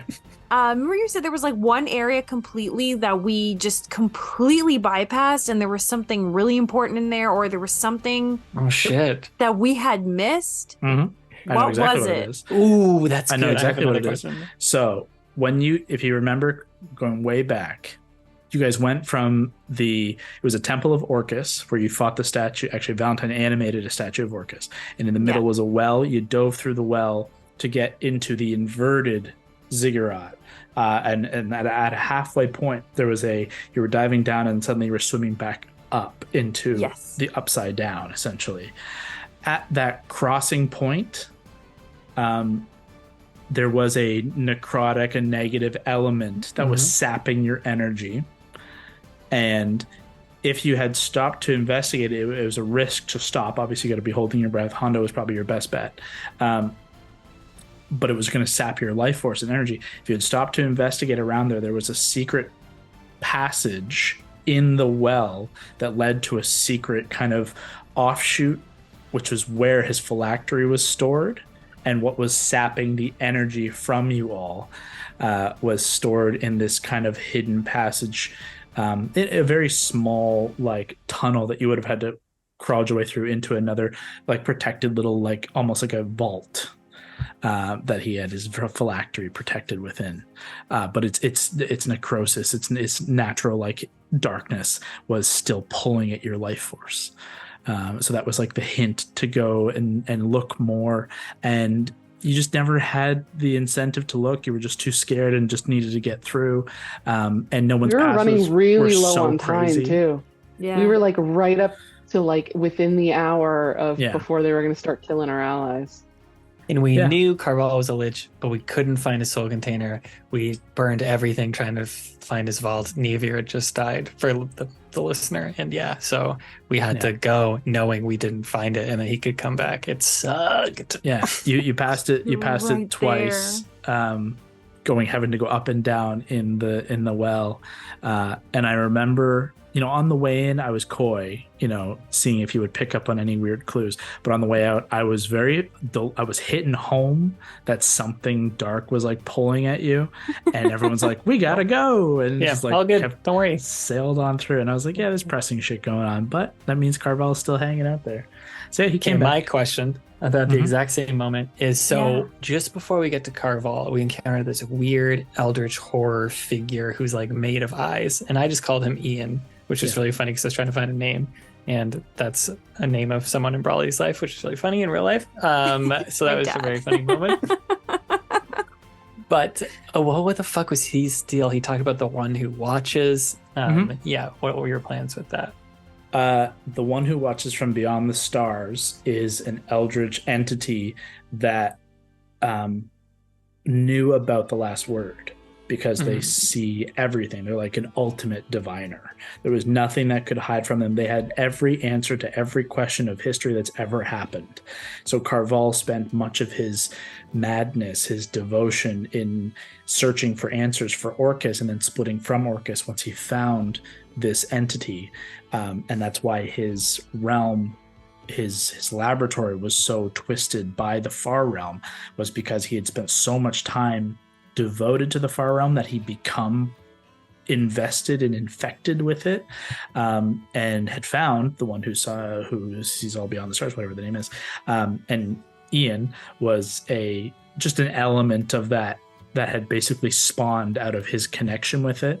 But it's like a hive mind, so they all kind of knew similar bits, and I was just trying to like tease it out of you that that Carval had found the last word, at least the inkling of what it was, and like that it existed before anyone else. Kyle described this fight with Carval as if a giant eye was above us, just staring down at us. It was horrifying and fascinating. Okay, great. What other questions do I got for you? Did you ever have a plan for one of the three mages to be bad at the Whitethorn, College of the Whitethorn? Because I was so convinced one of them would be bad. Never.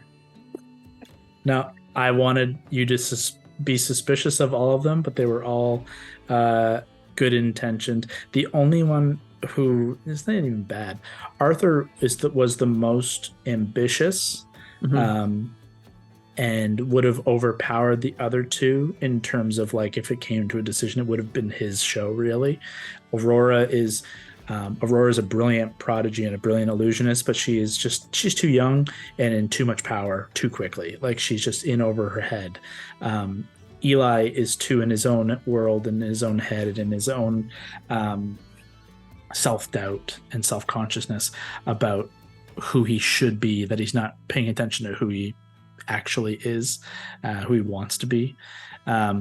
However, kind of now jumping into like the future of it, with Arthur out of the picture and having experienced that, both Aurora like grows up and takes on the pressure, and Eli lessens off expecting who he should be, and just they both become an equal powerful headmistress of the College of Whitethorn. But no, there was no villain there. It was always three perfectly fine candidates that you were expected to choose, and then I was like, all right, fine, they can have all three. Yeah, we don't want to choose. Did they end up getting a third ever? Or I guess, well, that's... They won't now. Is it going... Yeah. Raymond goes back. Raymond comes back.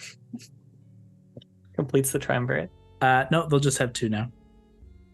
What was my other one? At least until one of them dies.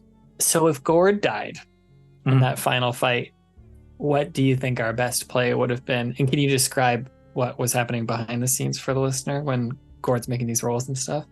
Yeah, so the last word, there were 4 checks to make within the 6-second cast of an action. Like, it's all happening in one action. So it's not like anything you can do to alter them, really. The only thing that Gord had was luck, and Azu's Fate, like rerolls. Could have added inspirations and anything like that, but you can only have one of those. And Gord's resistant to necrotic, naturally, as a part of being a warlock, that gave him an ability to resist the damage, because all the damage was necrotic based. So essentially each save narratively didn't matter, but each save was a slow progression down more and more necrotic damage he was taking each time. It was like 40-12 the first time, then it was 60-12, 80-12, 10-12, something like that. Oof. Actually, I think it was more than that. And even on a success, he was still taking half, and his max HP was still reduced by the amount taken. And at a couple of turns, there was a D4 points of exhaustion that were slowly accumulating, and at 6 points of exhaustion, you die. You just straight up die. And essentially, I was gonna my plan was to like do this, and then that's how many rounds, that's what's going to happen at the top of each of your turns. This is going to happen to you, this is going to happen to you, this is going to happen to you. So essentially, I didn't want to take Gord out immediately. That sucks. No. So it's like, it's going to be a slow burn death where you know you're dead, but you can fight until that last second. Or do whatever. And so Gord accumulated 8 points of exhaustion, and I forget how much necrotic damage, but it would have been enough to kill anyone who wasn't resistant. Anyways, so there were a couple of things with the last word that were tricky. Like, you had the opportunity where you could have learned it as a learned spell, and Gord technically is the only one who has a 9th level spell. Even though it's a Mystic Arcanum, I would have allowed like a rule bend to allow Gord to learn the spell and still have it. So in theory, you could have had more than one shot, but it would have taken more than one day to do it. But the knowledge of it would have slowly withered him as well. If Gord died before being able to read the last word, Valentine or Hondo could have tried. You surely would have died as a result of the saves. But it could still be done by any spellcaster who knew the name. And I think it would have been fair. You guys said you didn't do it, but I think it's fair that everyone would have been known the name with the ramifications of wherever you were at. Knowing how high the stakes are, yeah. I think that makes sense that we just didn't say it technically, but I think it's What crazy that you happened wouldn't have. if I had a suspicion now, knowing what happened, but if Asmodeus saved, like you had a wild roll. That was the other thing. Then, if it failed, or if someone died doing it, if you're, for whatever, something happens, it gets counterspelled. That was an opportunity. Val had to counterspell early on to make sure it happened. You had one Hail Mary, really, and it relied on Mary, which is why I kept thinking Hail Mary was funny, and I wrote it in my notes. You could have gone through the portal and shard bladed the shard and stopped his world engine if you blew up the shard. However, that would have nuked the Kell. The Kell would have been fully nuked. It would have kind of changed the scope of your world. There would have been some losses, but the Kell is mostly uninhabited by people. And one little owl there. And Damascus. I was going to have a roll for the Platinum Sanctuary, because Platinum Sanctuary is like a divine place. In theory, could have had protection from Bahamut to save the Platinum Sanctuary itself. But there are small communities all around that would have been devastated. The fun thing I thought for Mary, if she had done it, was the Eldrazi are stationed at the top of the mountains, and they would have been wiped out, just as like a side effect of it, which I thought would have been fun. And then I would have given essentially like hit a nat 20 to save yourself as you like Iron Man style plummet through the portal before it closes. Otherwise, you are eviscerated and unsavable. Oh god! But it was only I had written two ways that either any of your artifact level weapons, so technically Stormbreaker, Whisper, and then the Shard Blade Affliction, could have done it on a nat 20, but the Shard Blade really was the only one that made the most sense to get there. So I was that was the worst case scenario plan, and I was going to basically rely on, if that failed, I was going to start getting into Mary's ear about, as the tactician, you know what that is, you know the connection, and maybe even have Affliction kind of give like a little, like some flair, some connection to know, like, do something and maybe it'll work. Oh god, thank god we didn't have to do that. Yeah. Yep. There was, yeah, it was very slim chances that if the last word didn't work, that you all walked away. Okay, this goes to the wider group, but Kyle as well. But take away the last couple of games. What is the most scared you've been for the wildcards, or worried for the wildcards? Is there a moment that stands out? Ooh, like the most, oh fuck, we're fucked? Yeah, exactly. Could have been in a fight, could have been just in the situation we put ourselves in. It's a hard one. Kev, what's it for you? What's the first one that comes to mind? Well, I was just going to say, I thought, because after day one of the battle, we were pretty beaten up, and the final battle, and I was thinking definitely 1-2 people are going to die. Yeah. Like, I didn't see a way where we could get out of it unless someone was rolling really well. Unless we dropped a city on everyone's ass. That's been my plan for so long. You don't understand. But no, that's fair. Like, those are a rough first few, like, there were a couple, like, Allie got so fucking low too. You know it's scary when Allie gets low. Mm-hmm. And I would also throw in when I became a dragon and was assaulted by Raymond. Yes. I thought I was a goner for sure. There's a lot of conversations behind the scenes of how the fuck will Hondo survive this. We need to figure out a game plan that we can try and rescue him. It was a lot I didn't closer than expect you such think. a resistance. God. It was very close. What about you, Allie? Yeah, what's the most scared you've been? Even for yourself Ooh. or the wildcards? Fairly recently when we got stuck, and then Val died, and that Sigil? was like Oh, the general. the general, and that was like, I think Val dying for Alana was obviously the worst thing, but just the fact of like one of us went down, there's no way to bring him back at all, like no diamonds, nothing, like we are stuck. That was really scary, and just the fact that like if any of us go down, we're screwed. We can't bring back anyone else because we're still trying to get Val back. And then on top of that, what was another one? There was another moment we were stuck. It was like, oh no.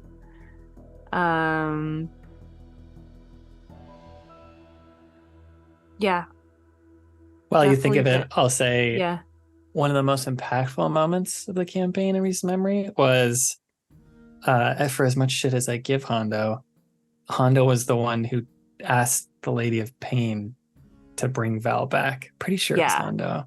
And I was blown away because I didn't even consider asking her that as like part of the boon, but part of like a gift she could bestow. And it was Hondo who was like, "Can you?" Was it Hondo or Gord? Was it Hondo? I don't remember. I don't remember. Well, I mean, I will say Hondo has asked for things throughout the game. Always. We've encountered. What was the other one? I thought someone was going to die. It came so close in the Kraken too. Things went to Kraken shit was Kraken. really was fast. We had like a plan and immediately everything went to hell. And Kevin and I were inside it and that he did was look down. real bad. He was down and I went down.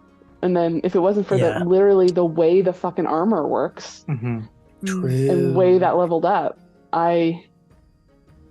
we would have been dead inside a Kraken, and it had like a round before Gord's stun wore off.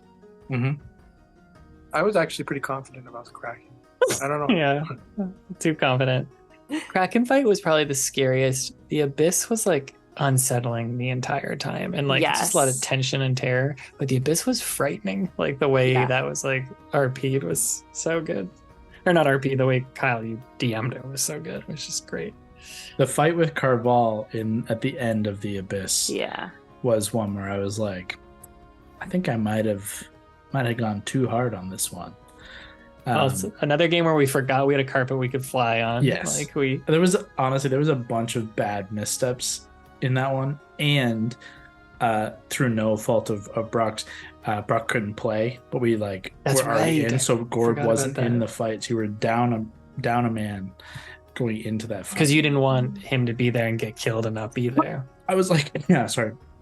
I'm not going to run Gord in this moment where death is really on the table. I definitely don't want to, and I don't want to pull punches against him because I don't want to kill him. Yeah. So I was like, and I ultimately think I actually did a pretty good job of you did. I gave him his own moment in an interesting explanation that ultimately helped with further campaign stuff. But that fight was a tough one, where I think it was tough. I agree with Ali. The sigil, one of my favorite. I loved the general a lot. I really liked the concept of the general as a villain, but when got the moment to kill Val and it became very real, and I think everyone else was hurting for the most part. Bad. People were hurting. We were all weak. I think we were overconfident in that fight too. And well, Ali and I got banished for about half of it, so we were okay health wise. Around. That meant that your two highest hit points weren't there to be a damage sink. Yeah. But even Gord had to fly us to safety. We just left that fight. We were like, let's get the fuck out of here. I said that to Leah, that was the first fight you've ever run from. That was the first fight you'd ever run from as a group. You technically ran from the Kraken fight, but that was always part of the plan. Yeah, that was part of the plan. It was a tactical retreat via teleport or whatever. But otherwise, there was no other fight in our campaigns where you've ever been forced into fleeing. And that was honestly one of my favorite parts of it, was that decision making of needing to scatter, get together. How do we get out? True polymorph into a fucking dragon to get away. That's so cool. From a narrative, from watching that as a viewer standpoint. I really liked it. Can't think of any other. Oh, when Nirvir died. Well, that was the Carval fight. And that was the Carval fight. Yeah. That was awful. That scared us. I know. I think you got hurt early and held in place by something, Mary. You got. I failed. It was a prismatic spray. Prismatic spray, and I almost got turning petrified. Were you petrified? Yeah. Okay. I was turning petrified. Allie was also out for the first round. Allie got knocked off the edge and fell down into an abyss and had to find her way back up. Nivir dove down to get her and pulled her back up, but died. Hondo was going down because he was kept trying to get to the thing in the middle that was like empowering I think it was a gate gem that was like empowering this like far realm thing. Hondo literally went down. The like traumatic part was Hondo went down, Niamh revivified him or healed him, and then Carval killed her over Hondo. That was traumatic. That was traumatic. I first counterspelled a revivify or a you healing did. word to save That's when we Hondo. knew shit was going bad. Then killed Niamh, who'd saved him. Yeah, yikes. Yeah. I was going to say the fight I just personally felt the worst in, like aside from some recent hell stuff, even the general, but the fight I just felt like a dum-dum was against my uncle in the cave. Oh, that just went so bad for us. Where we got mind blasted off the top, and then I was just rolling like shit, and then I literally died. Right. But then what's her name was able to revivify me, but I didn't know she had revivify, so I was like, Jesus Christ, like this was such a terrible ending of my character. You're right. Like, I forgot how bad that went. It went so bad. So bad. Yeah. So I think I've told you, I don't remember if I've told you all this. I definitely told Leah after the fact.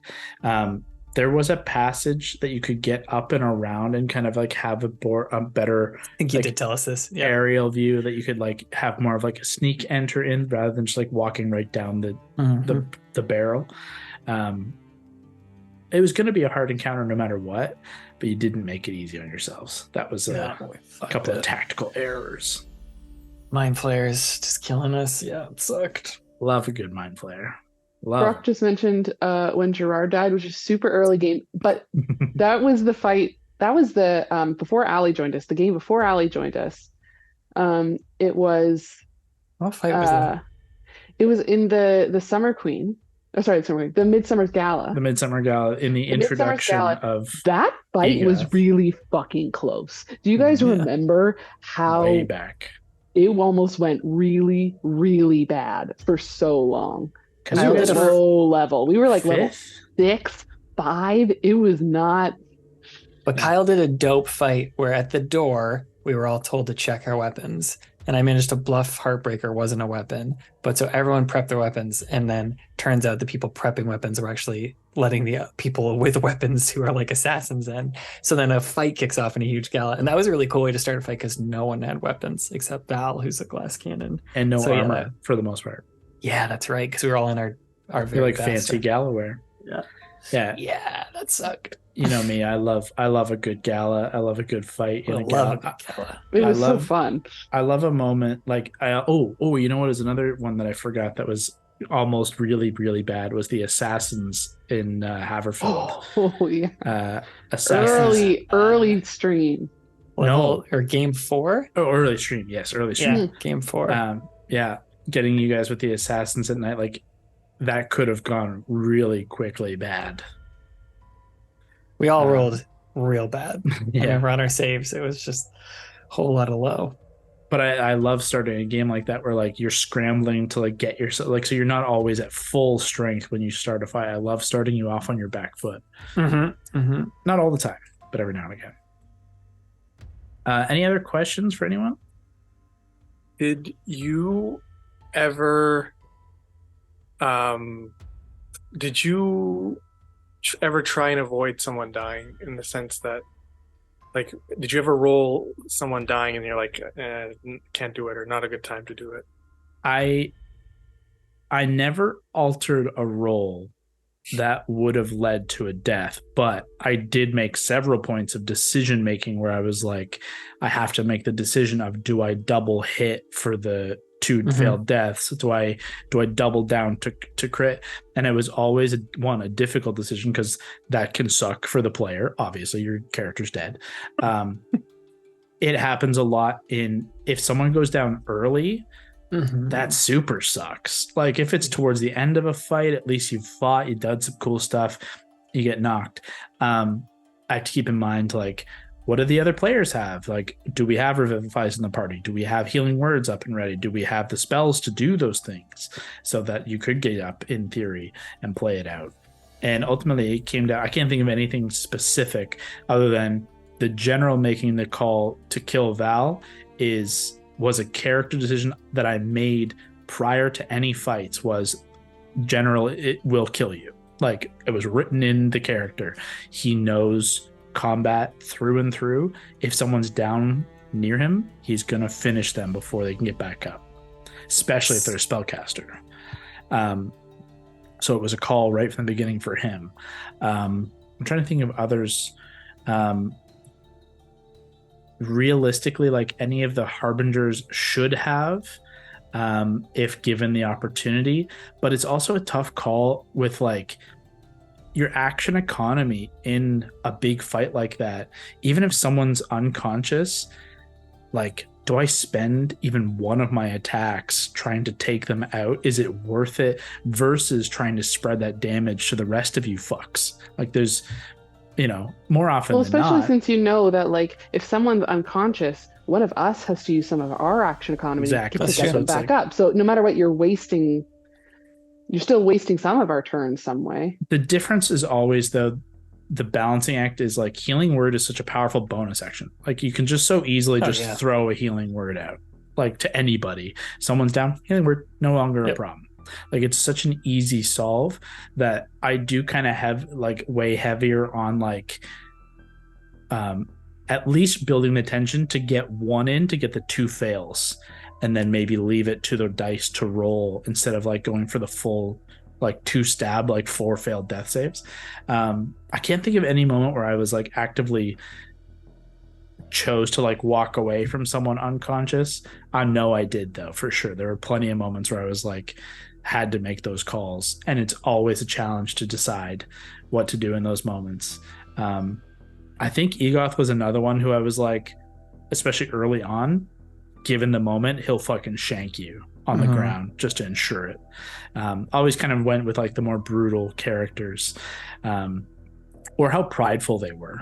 Like, it was kind of a decision of those 2 things. So it's, a little bit of both. In that, like, same vein of thought, you said before we went into all of this that you had your guesses for who would die. And so I'm curious to hear on both the PC and the NPC side, because we had our own guesses, at least for the NPCs, who wouldn't survive. NPCs who I didn't expect to survive.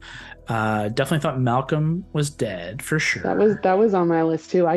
For story reasons, for some reason, I'm like, I feel like if someone's gonna die, it's gonna be Malcolm. But you guys always kept the cavalry way back, and he was with the cavalry. Baldora was never gonna die because there was no way you're gonna let her stay dead. Just end of story. Thank God. So she kept getting hit. She would have gone unconscious, but I was like, even if she dies, I know you're gonna bring her back. Like, that's just so long as Val survives. Yeah, but even still, like, you would have found a way. Anyway, so Baldora was always safe. Alexander was a potential to die, but again, kind of same story where I was like, if you all come back, Val will just bring him back, because obviously for Mary, he would do that. Either Eli or Arthur were on the chopping block. But it was random as to who could have fallen for sure. But I thought at least one of them would go. There was a random encounter on one of my, like, war tables that some devils or assassins got back into the city and shanked the shit out of Eli. And then the city's back in their control. Like, that was one of the options. Or they just drop it themselves. Lillian was always safe in the war camp unless the war camp fell, in which she would fall. So that's why, like, focusing on the war camp, she would instantly just be, if the war camp falls, she dies. Like, that was like an instant right. Who am I forgetting? Anybody? Oh, Elisar. Daisy and Elias were on the chopping block 1,000%. There was I had a bunch of moments where they were like going to front line it. If you guys needed a second, they would send the blade singers in, and if that kind of happened and the dice fell, they were on the chopping block. And Elisar was hard on the chopping block. I'm surprised he survived. Jesus. But again, you kind of kept cavalry back, and he was with the cavalry. Did you intend, if anything, like, we could have come back to some people not surviving? Yeah. kind of the same people like I was just talking about. And then I made the call, like, you had such success and in your timing, and then smashing the city into the gate stopped the big bulk of the worst devils coming through where you weren't there to protect everyone. So you stoppered the worst of the devils coming through. So the worst on that side was kind of middling soldiers and Throatier, which was a threat. But in my like headcanon of what Throatier did in that moment, he just pulled away and went invisible and just waited and watched. Where the fuck are the wildcards gone? 5 minutes, 10 minutes. Where the fuck did they go? Then it's like him trying to process where you are, why aren't you here, what's happening, and then seeing his like shit going sideways. So he raises with the keeper's scythe, both sides. Anyone who was dead, he raised like. The Wand of Orcus has this ability to like raise 900 hit points worth of undead, essentially. And essentially he did the same thing. So then the soldiers were attacked on both sides, and then the heroes stepped up to like, we got to take him out. So all of your remaining heroes teamed up to fight him. And then it was close, but your timing led to the pact, Keeper's Scythe falling and the Revenant Vow pact breaking, and they were still alive when it happened, so they shanked him and it was over. Damn. Yeah. Who did you think was going to die of the wildcards? Obviously Gord. Obviously I thought there was no realistic way in which he survived the last word. In my test rolling with his character, he survived the damage, but the exhaustion always got a little too high, which was the intent. Only way he would have done it if he succeeded on all 4 saves, could have succeeded it. And if I was rolling really low, obviously he could have only got 4 points of exhaustion at the minimum. But even that, if he accumulated 1 or 2 in the fight, dead, and he becomes almost useless with 4 points of exhaustion. Like that just sucks. And then also once he used it, he was a dead target by Asmodeus to like just kill him. Bye. The Hail Mary plan meant that Mary was on the chopping block if she went straight up. I thought I was done for regardless. I was like, I'm gonna make myself a target. I can't half damage like Alana can. Like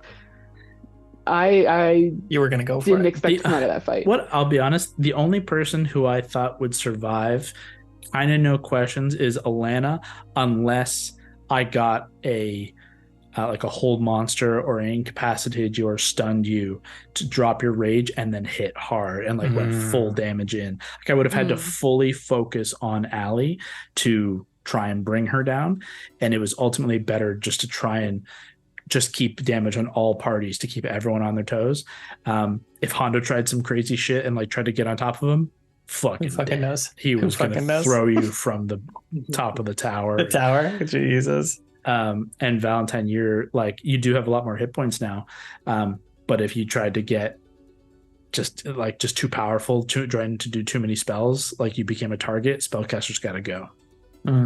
So like pretty much everyone except Gord had an equal chance, except Gord and Allie. Gord was higher chance, Allie was the lowest chance to die. The other 3 of you were kind of like 50-50. Fair game. in my head. Jesus. Did you guys think like there was a chance for someone specifically besides Gord? I was very worried about Gord. I knew Mary would sacrifice anything. And then I was super worried that I would touch that spark of divinity and it would be like you are now the Lord of the 9 hells. And that's what I thought was going to happen. There's no way to stop it. So the fight would have ended, but it would have been like, sorry, pal, you have to deal with all this shit now. Like there's no way to not become this infernal devil.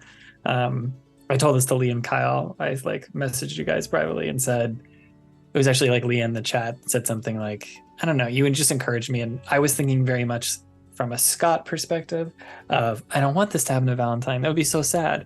But then from thinking from Val's perspective, he would go for it if it meant trying to stop Mephistopheles from doing it. So it's a classic, like, what would your character do outside of what your player wants the character to do. So it's good. Okay.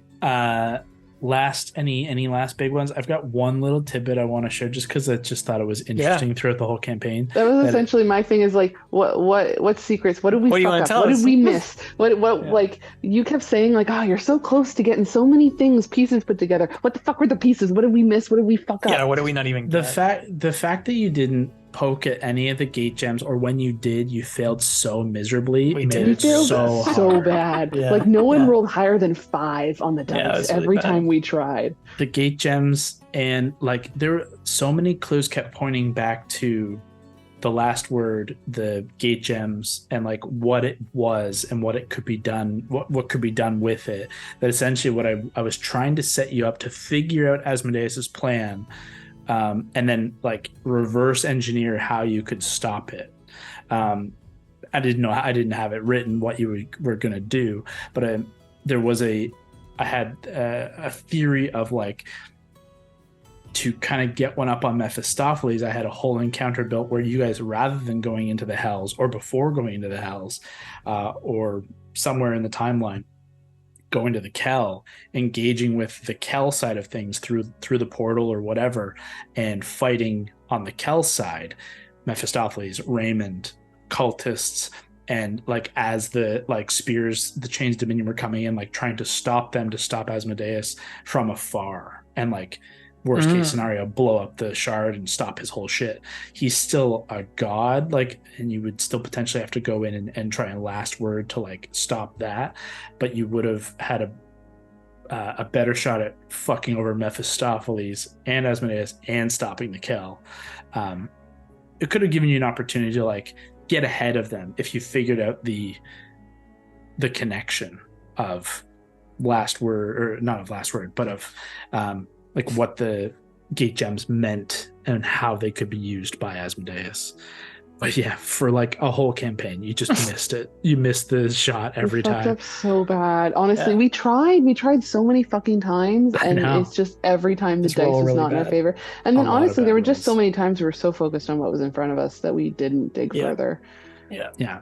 There were a couple, and like I kept trying to get a couple points to like just to get little hints of like we should think more on that one, like in the Beast of the Kell's lair, having the shard of it kind of like poking through and having its weird effects, like trying to like remind you that like this is a thing in the game to like keep poking at a little bit. There's more to figure out here, but it just never played out. It's worked out totally fine, but it was always something where like essentially I had this thing, I was like, fuck, I had to keep writing something new to like do the next thing instead of explaining this thing that I've had this whole time. I have a silly question before you do your last fun thing. Scott and Allie, at what point did you guys decide or figure out that like Val and Alana could be a thing? Because I know you guys like drove home. This is pre-stream. You guys drove home together after every.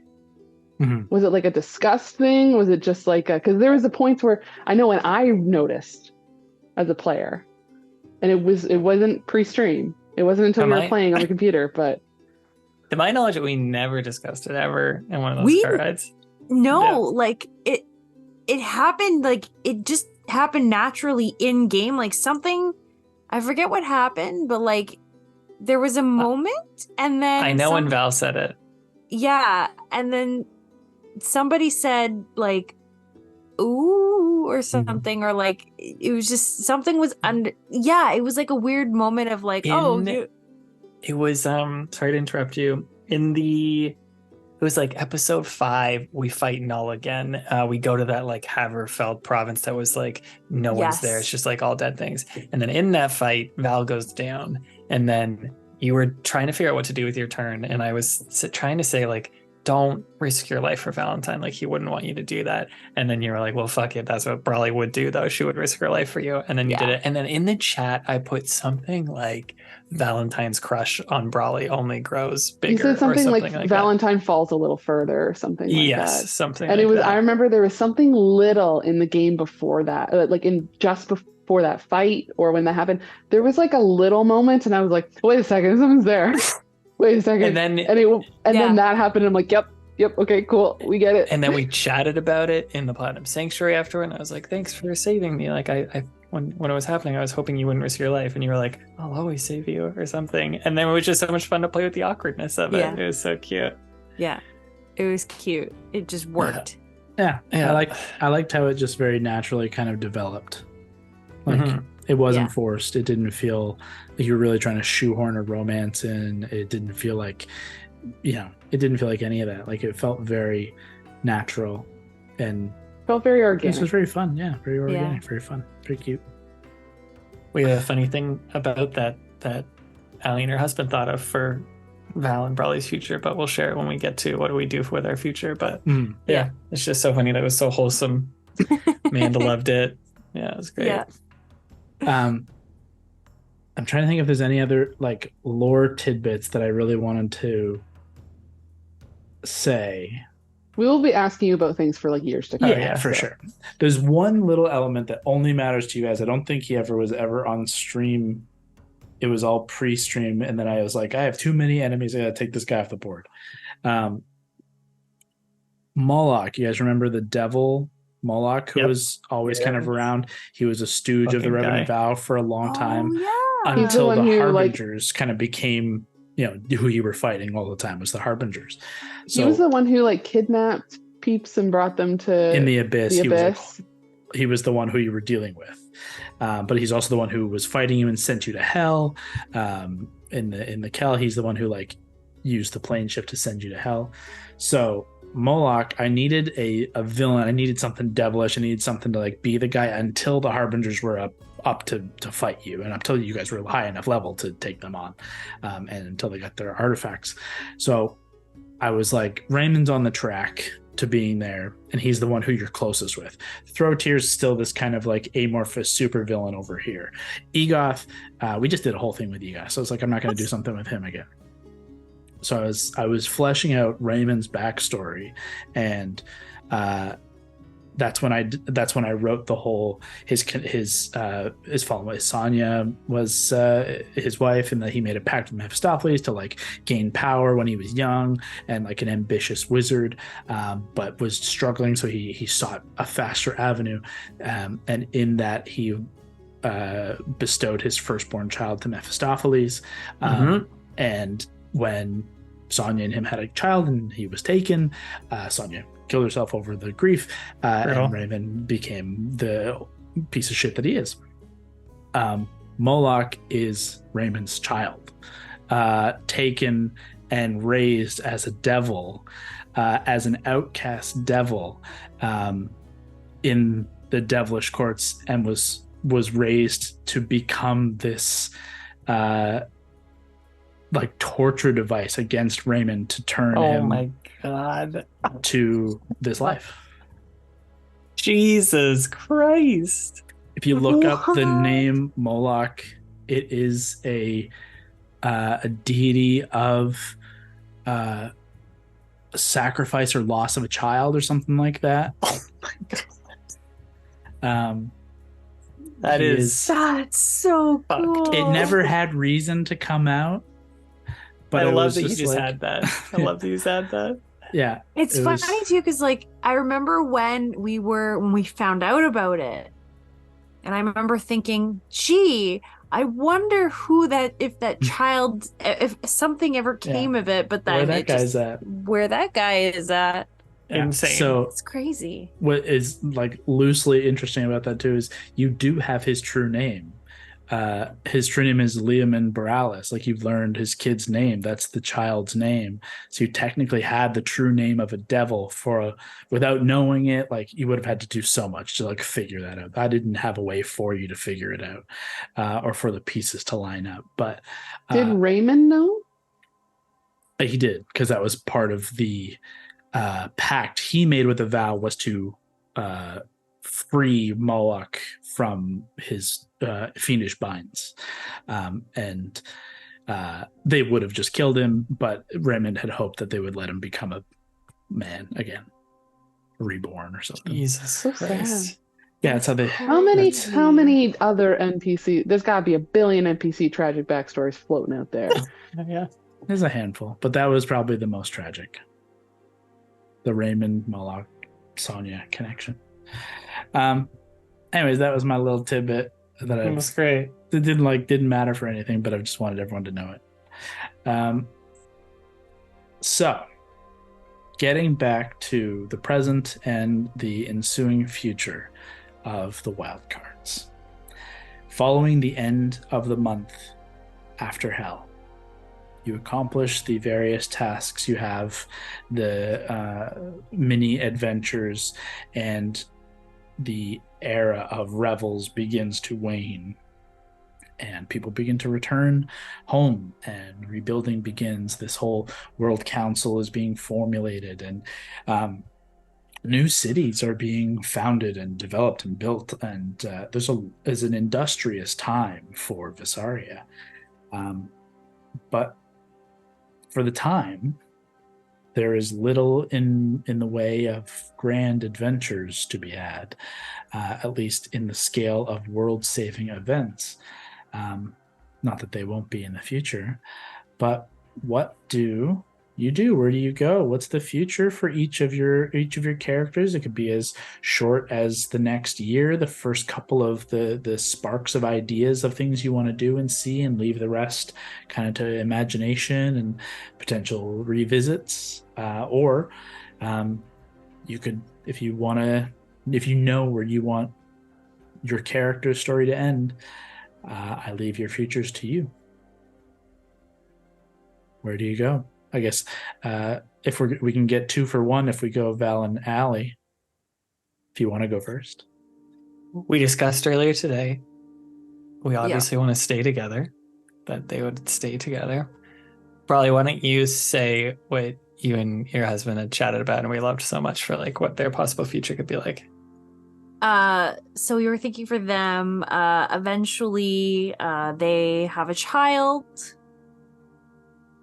and in honor of the man, the hero, the legend that saved and brought back Val and helped to bring back Val, and give Alana her love back, we would be naming the child Vedette.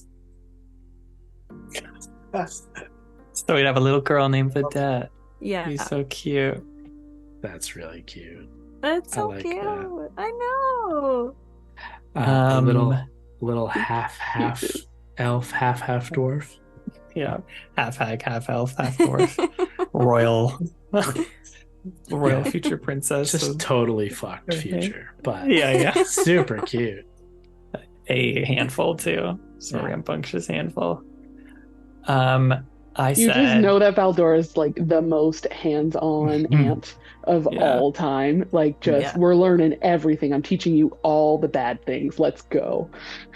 Valdor and Lav, like, best aunts. Oh yeah. I had said, that's so cute. Have a little Vedette. I'd said he and Brawley, but I'll just speak for myself. Like Val would split time between Hammerstock, Arendelle, occasional visits to Castle Avalon and the Feywild to make sure like things are going well there. Knowing that time is tricky there, I think he would be few and far between, but then also going to like the Vale as well. An element to add here to your planning, sorry to interrupt to your future plans.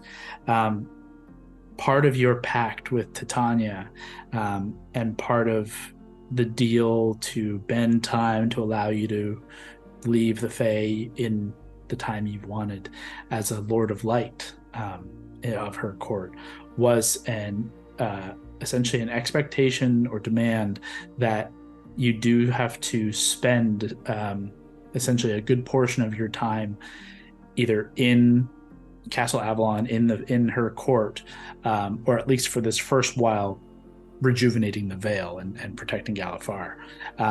But eventually it would be an expectation that you would spend like upwards of like 50% of your time split between worlds. Like she wanted a pretty even share of your time as patron, and now you're one of 3 in a court of her protection. So that would be an ongoing negotiation. I think Val would be trying to navigate between these like 2 worlds. I said Valentine would obviously continue to weekly have tea with his mother, trying to like spend more time there, and Francis can come along too. That's fine. Helping Lav research and setting like a plan in motion to eventually try and go after her mom.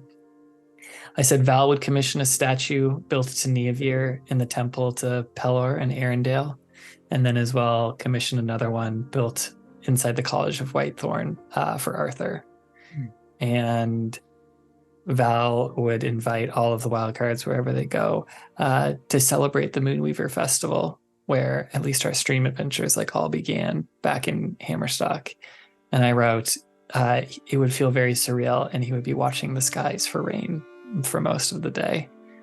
And then lastly, my like last button on Val would be, don't cry. He keeps trying to sit down to write the story of the Wildcards, but it's been challenging. And just recently, in the days that draw closer to a year anniversary, he feels like it's because their adventures aren't done. They're just beginning. Someone else go. Allie, I think, is the natural next one here, as the two of you share a good portion of this life.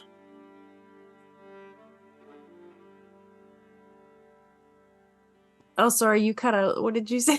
Oh, you're free to fill in your part of this story. The two of you are going to share a good portion of your life together, and obviously Vedette. But you do have an interesting life in which, well, it's very interesting, but in that you are of 3 or 4 different worlds, 3 or 4 different homes to kind of split your time between. It's not a peaceful life so much as an active one. But please fill in the gaps for us. Yeah, so essentially I'm bouncing back through the 3 different places. Vedette is usually by my side. She's like my little sidekick, and we go everywhere together. She comes with me, so I try not to get myself into serious situations that I know that, you know, she won't be able to handle. Nice thing is I'm able to go back and visit the Champions Guild.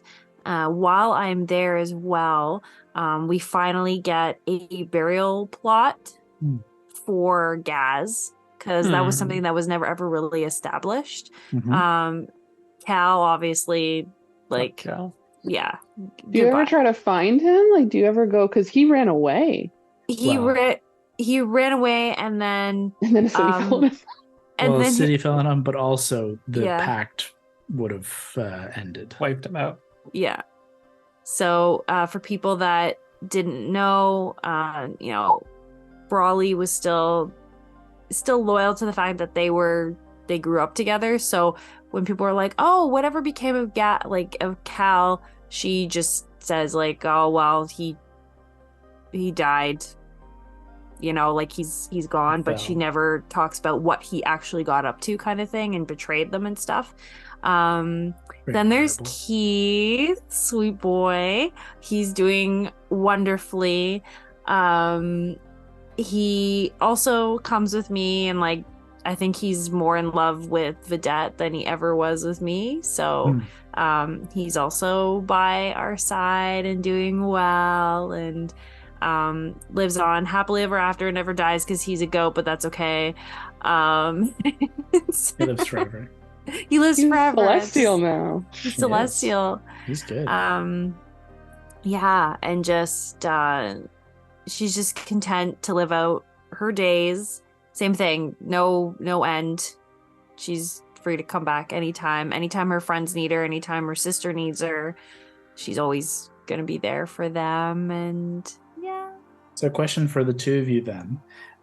You're still keeping yourselves open to adventure, but not seeking anything in particular on an adventurous scale, just if something arises, keeping your wits about you. Yeah, exactly. And then I think Val, after like the year goes by, let's say Vedette's been born, maybe a couple years go past this, I think he starts to feel guilty that he has the itch. Like that he has the itch for adventure again. And this was supposed to be the end. It was supposed to be like peace and all that. But yeah, I think as the years go by, he starts to itch for another adventure. The it's hard to deny, and both with Alana's dwarven lineage and a little bit of the celestial protections, and Valentine, as long as you remain attuned to the warden, your lifespan extends significantly. So the two of you have a long time to not just necessarily settle down. I have one last question for the two of you. Do you raise Vedette as an adventurer or as a different member of society? As a princess. I mean, I envisioned her, but this is a group discussion, co-parenting, but I envisioned her like sneaking into the champions, like training, perhaps Code name. Perhaps this is not the life we wanted for her, but Lav's teaching her magic shit, and it's like, oh god. But who knows what kind of adventurer she'll become. But I bet she has the itch based on who her parents are. Yeah, it's basically like almost like Merida from Brave type of situation where like we're like, no, you're a princess, and like we're trying to keep you safe, and like even when she's coming with me, like she's doing her royal duties, and like the rare occasion there's like some sort of off-brand little thing, but nothing serious, because we're like, no, we live that life, like we don't want you to die, but we would never actually admit that to her of like we don't want you to die because it's traumatizing. We don't want to have that happen to you. But yeah, she's totally going around and sneaking and doing like winning coin, and she's good at what she does. And yeah, for sure. I like that. Yeah. And no ending to the potential for adventure for the pair of you. No. Let's go to Hondo. What is baby. the future for Hondo the Blue? Well, I envision Hondo as, just after this great victory, he's full of confidence and he feels powerful. So he raises a mercenary group that quickly becomes too powerful for hire. So they become very rich being pirates, and first mercenaries, then they become pirates.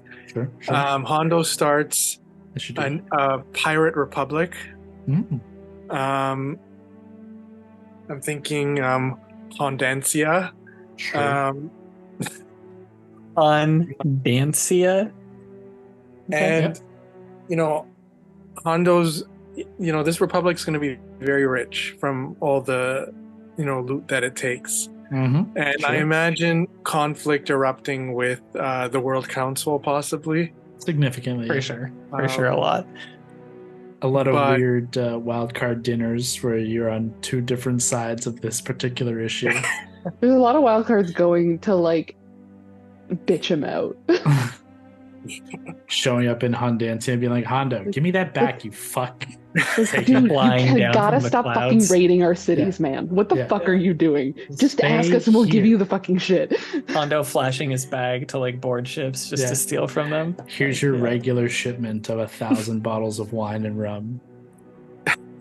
And don't underestimate the contacts that Hondo would make as he grows powerful. Maybe a deal with the devil is made. Maybe, maybe someone else, The pirate's life for Hondo does not cease. Do you still feel the call for adventure with the wild cards, or do you feel that you move to this new you started on the path of like mercenaries for hire, for help, but then fall back into your old ways as a pirate? Do you still feel that call to do good as the wild cards did, or do you fall back to this new style, this old style, I should say? I think Hondo would definitely feel the call. He wouldn't be, he runs the republic, but he wants to get his hands dirty every now and then too. So I like to see you as a classic like anti-hero, right? Like very much, very much. Yeah. Like no, you're Hondo's not going to be an angel. No. But when called upon, if the wildcards show up, Hondo's there. Yep.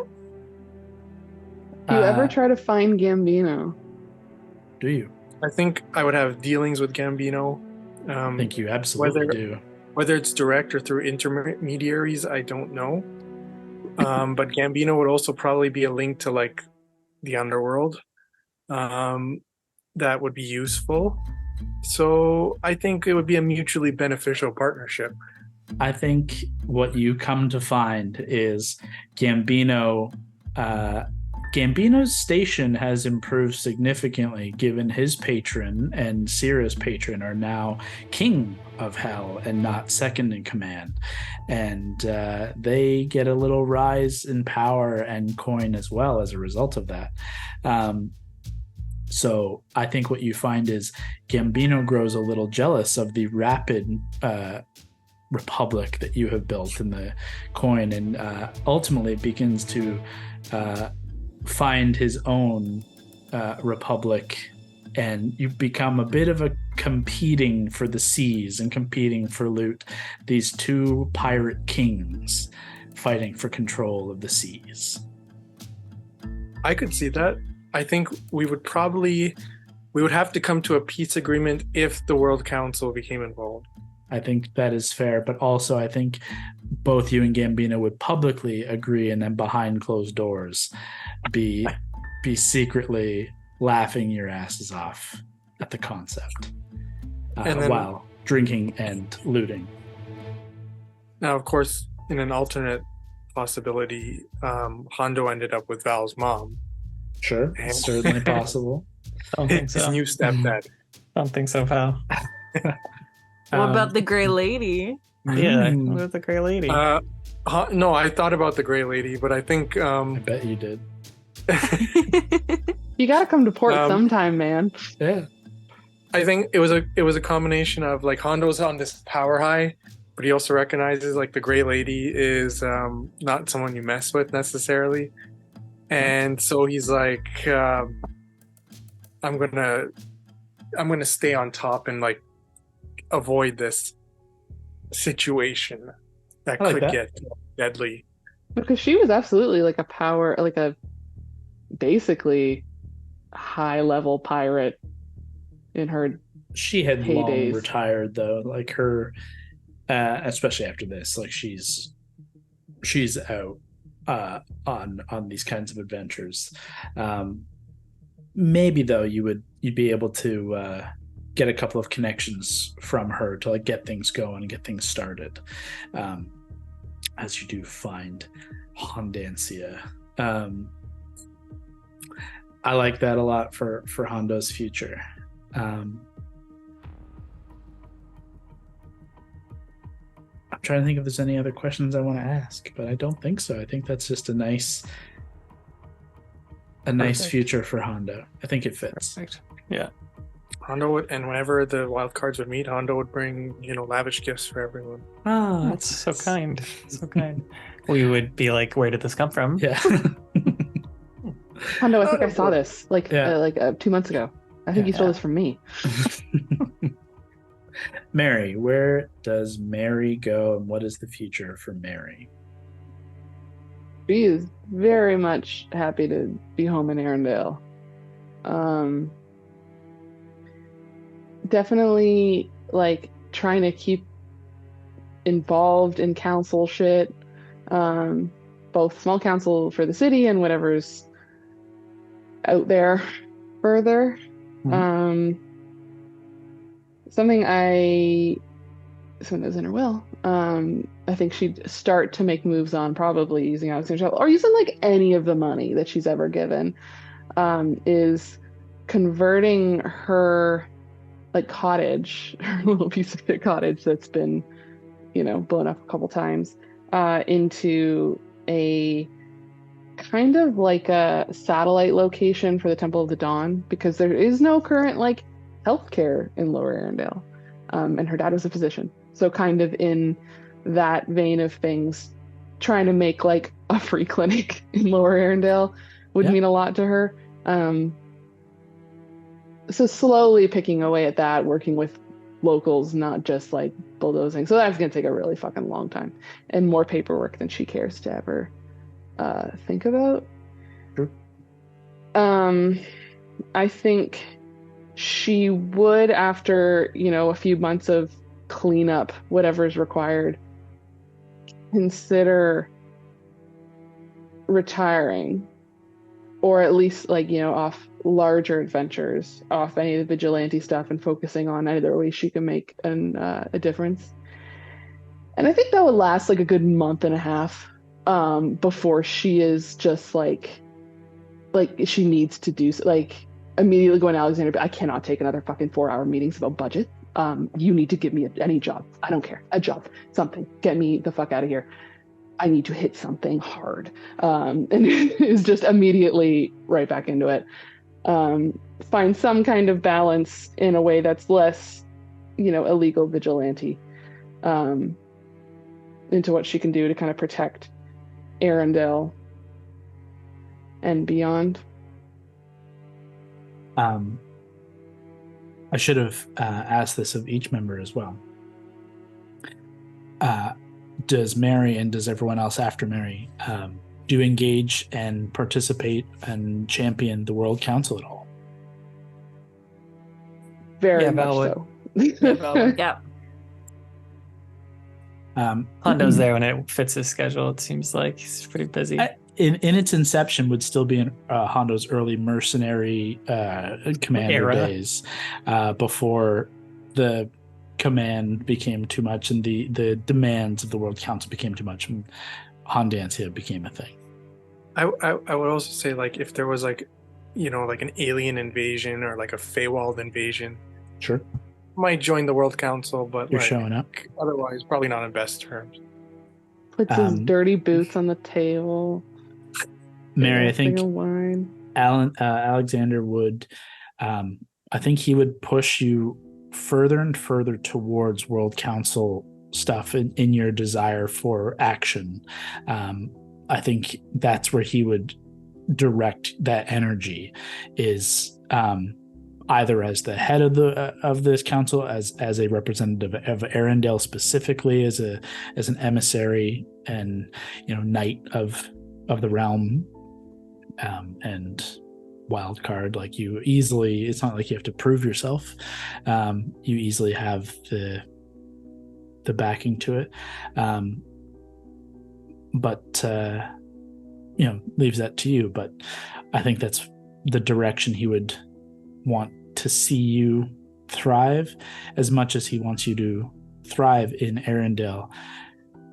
Your skills are just as useful to the rest of the world in dire times, and proven so. Yeah, I think there's definitely she's very hesitant about anything politics wise. Mm-hmm. She does not warm to it quickly, in terms of she never develops those social skills too. I want to put that forward. Like, she tries, but it's not her thing. She still doesn't lie. That's something that's actually in this campaign. Mary does not actively lie. I don't know that I've ever rolled a deception check that wasn't just hiding my face, because she holds everything on her face. She does not lie. So if she thinks someone's stupid, she's going to tell them. I mean, I think that's consistently a problem. Yes. Yes, yeah. No. But doing as much as she can with that. I think eventually, and again, Mary does not think forward very much, because she never thought she was going to survive this long. So I'm not going to think too far forward, because you never know what's going to come. Outside of trying to get the city back in good shape, I think there's a level of trying to get involved with whatever the fuck Alexander is going on with, like, the secondary Scott makes a face, secondary, like, whatever Evenfall is now. Not necessarily the same thing, but the kind of, like, the spy group for the city. Mm-hmm. At least having a foot in that. Not necessarily, sometimes you don't want to know everything that's going on, because Sure. you can't lie. Having a foot in that, and Eventually with that approaching Alexander to say that she might be ready to look at the Eldrazi problem.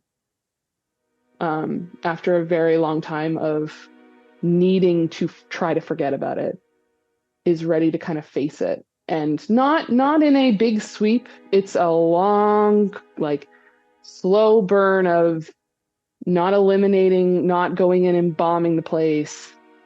Because a lot of the people there are victims, like she was. Mhm. It's dragging them into the light. On that day, Alexander already has prepared dossiers, documents, folders galore, ready and waiting for you to tackle this issue however you want. He fully backs and supports. And with the World Council, but also just with the presence and his power and your power within the city, as does the king and this secret spy council of Arendelle. As you say, not to carpet bomb the mountains and drive them out, but to drag them kicking and screaming into the light for all the world to see their crimes and to see them in their true evil forms, and hopefully for them to see justice. Just to start thinking about it. There's some people who should absolutely die, but a lot of people there are just who she was, just broken kids. I have two immediate questions I want to ask that are not directly related to this, but for Mary's journeys past this point. Do you keep affliction? Yes. Okay. I don't think it's used often. I think it's kept away. She's scared of this sword. It's very much, everyone around her knows if anything happens to this thing, find a way to destroy it or get rid of it. No one should hold this, but she can't bring herself to completely get rid of it given what it accomplished for her, but she does not hold it on her hip every day.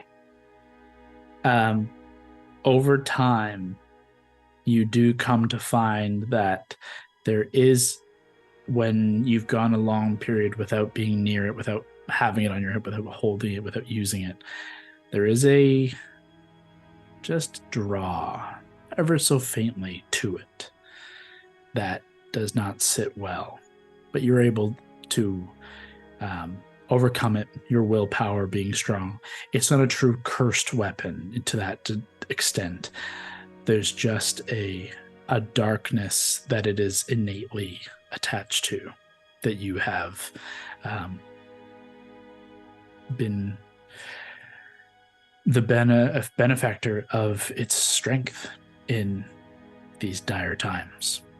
And I just think there's an element of darkness there that, as you say, you don't fully let go, but you don't embrace.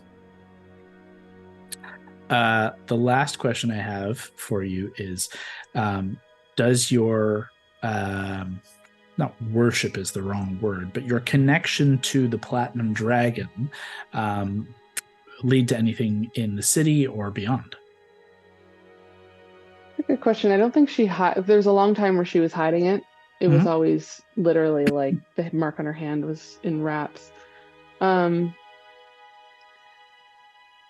think it's a while before she makes the connection that way. Maybe that's something I should be thinking about, because she's a little...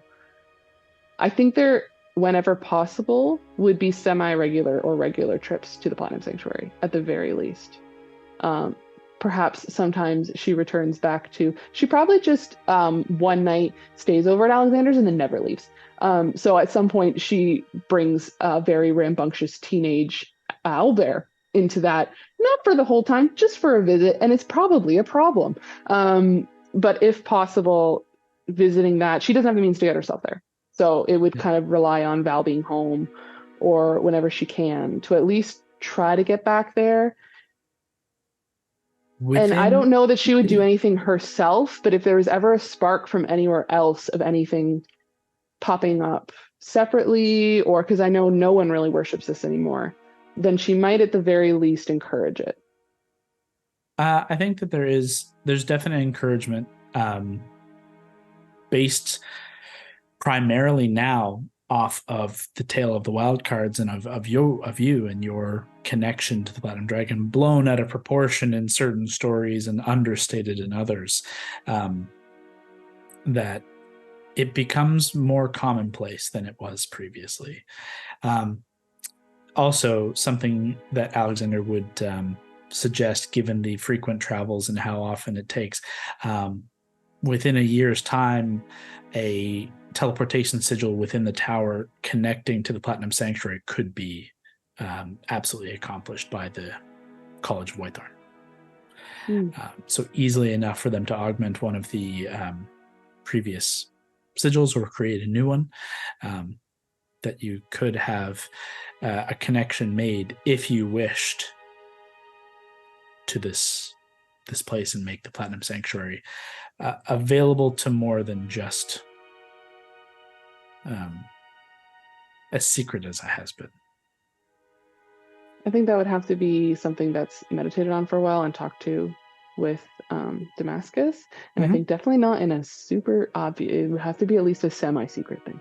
I mean, it's in the top of a super secret, powerful mage tower. It's not like it's on the floor of the local that place tavern. Was challenging to get in for us the first time. So, anyways, it would be a suggestion that long pondered over and ultimately thought of. So, in recap, Mary does not fully hang up the sword and sheath, but does take a big step back from active immediate adventures and focuses for at least the first few months. But you're focusing more city-based and loose end connections to the city rather than greater World Council threats. I think to start, and then I think eventually once she's a little bit comfortable coming back to it, and is very wary of keeping an ear out for ramifications of whatever the fuck we just did, because is going to immediately feel, as much as like we saved the world, immediate guilt of anything terrible happening because of some little portion of what they did. She's never going to be able to leave that alone. Fair enough. If that is all, our final wild card in Gord Dunsworth. What does the future of the redeemed Gord Dunsworth hold for him? Burdened by his actions and the guilt of remaining alive, Gord goes on a self-imposed exile into the mountains and has a vow of silence, never to be heard or seen from again. I love it. I actually do. It's pretty perfect. If the wild cards ever did come calling, would you silently answer the call? Or would you enforce your exile and retirement? They'd have to find me first. Okay. Well, that'll be an interesting day on the day that comes. Batman.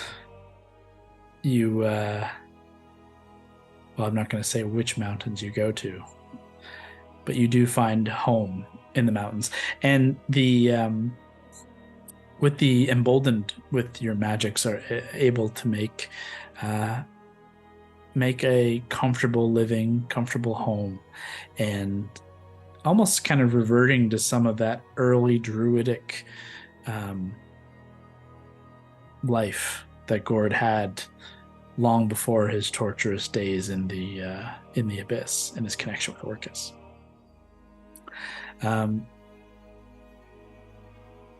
Do you keep Azuz's fate? Yes. And do you maintain your is, again, like worship is the wrong word because you're not necessarily religious unless you choose to be in this new version of you. But do you maintain this connection, this pact with the Raven Queen, or do you let that kind of fall away alongside your exile in silence? I'll maintain it. Okay. I think, honestly, a reclusive, vow of silenced, exiled warlock of the Raven Queen is about as right as it can get. Like, that just makes sense. And in your solitude, I hope over time you come to realize and remember that your sacrifice and the gift of being brought back, your redemption, has been an inspiration, and that hopefully you're able to see the light that you've brought to the rest of the Wildcards and to the rest of the world. Given your exile, I assume you do not join in the World Council business, and your vow of silence would make it very hard to join. But if you wish to, you're more than welcome to be a part of it, silently watching. Is that all for Gord? His ending is up to you, Okay. the listener. There's still more adventure potential to be had. Then, as that is the futures thus far, still stories to be told. We do close this chapter in the story of Vesaria, as the Wildcards have accomplished monumental things, and also many small feats that are equally, if not more important, to the families and individuals that you've aided and touched along the way. Your legend will be sung by the bards of this world and many others. The story of a beautiful half-hag who learned that there was more to life than renown, who inspired others to be better and became inspired by those closest to him to be better. The brief tale of a beautifully manic sorcerer who brought much-needed energy and brilliance to this troupe, whose imprint on this story stands as testament and muse to all how lasting an impression you can leave with a little joy and chaos. The swashbuckler with nary a care, whose brash, greedy worldview was challenged in the face of genuine care and purpose, who learned to help others rather than just himself, and then unlearned that lesson very rapidly. Though he still hoards treasure like a dragon, grew to be as fierce a protector of his friends. The story of a lost and lonely warrior whose dark past she believed defined her, who found new hope, light, and love, and a people to fight for. A pinnacle to those forced to trudge through a fog of war, to find the meaning they'd long lost, and to replace the family that was taken with one that was chosen. The legend of the bubbly fighter with a ferocious side, likewise lost, adrift without a true place to call home, who came to find two families, one of blood and one of heart, whose cheery hopefulness in the face of dire odds inspires bravery for years to come. And the dark and mysterious warlock who bore many faces and fell to the darkest depths, only to fight back from that perilous brink, reborn and redeemed.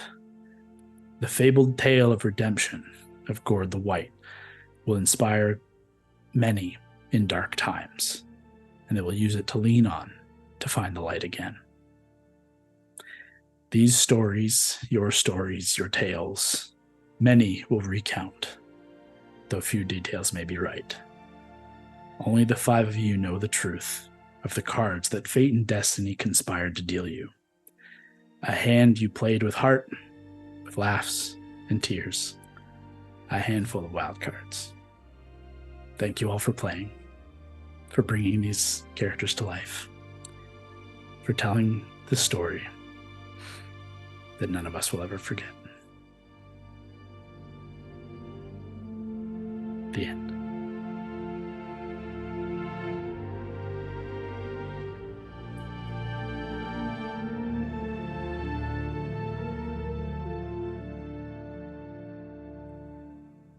Let's tell another one. It will. You got a whole world right there. It's right there. It's on the wall. Love you guys a lot.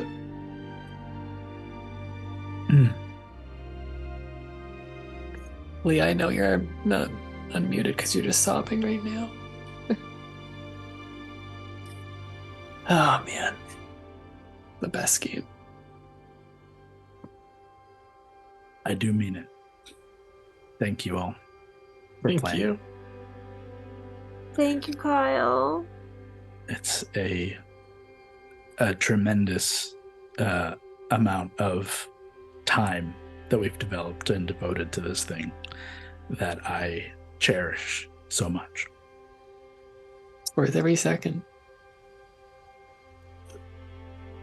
Thank you for taking us somewhere new every week. It's happy to. Oh, man.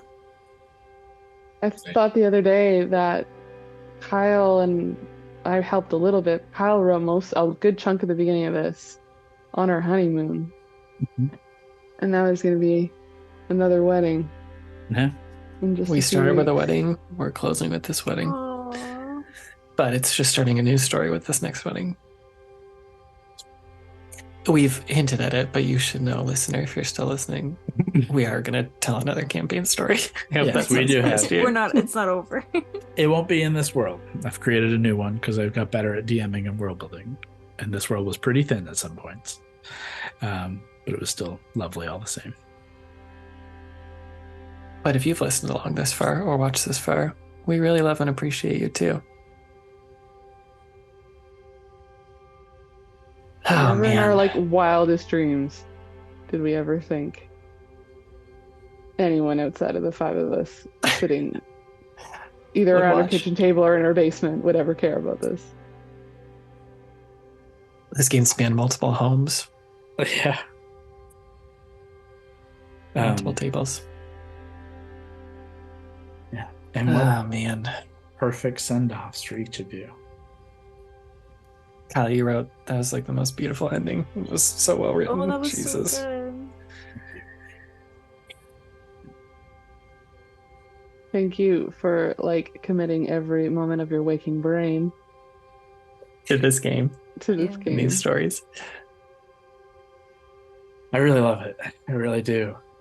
As much as I get burned out all the time. It happens with any, not only creative endeavor, but anything you do a lot. It just gets a lot. You need a break. And I know there's a lot of people online who are like, "Oh, I'm so tired of always being the DM." I fucking love being the DM. We're so lucky. Oh my God. Being the DM is the fucking best job. I love this shit. As much as every now and again I do want to play. I'm down to play that Jurassic Park, Draconic Park one shot. We have a Draconic Park one shot planned that will get going. Leah's got, she's had Yes. something in the works for a little while now. I have not touched it in a very long time. There's a concept. Yeah. You're good time now. We're going to flush these out. Okay, I love you guys. What a great story. Kyle, thank you. Thank you Thank again, you, everyone. Kyle. That Thank was you. amazing. Night, everybody.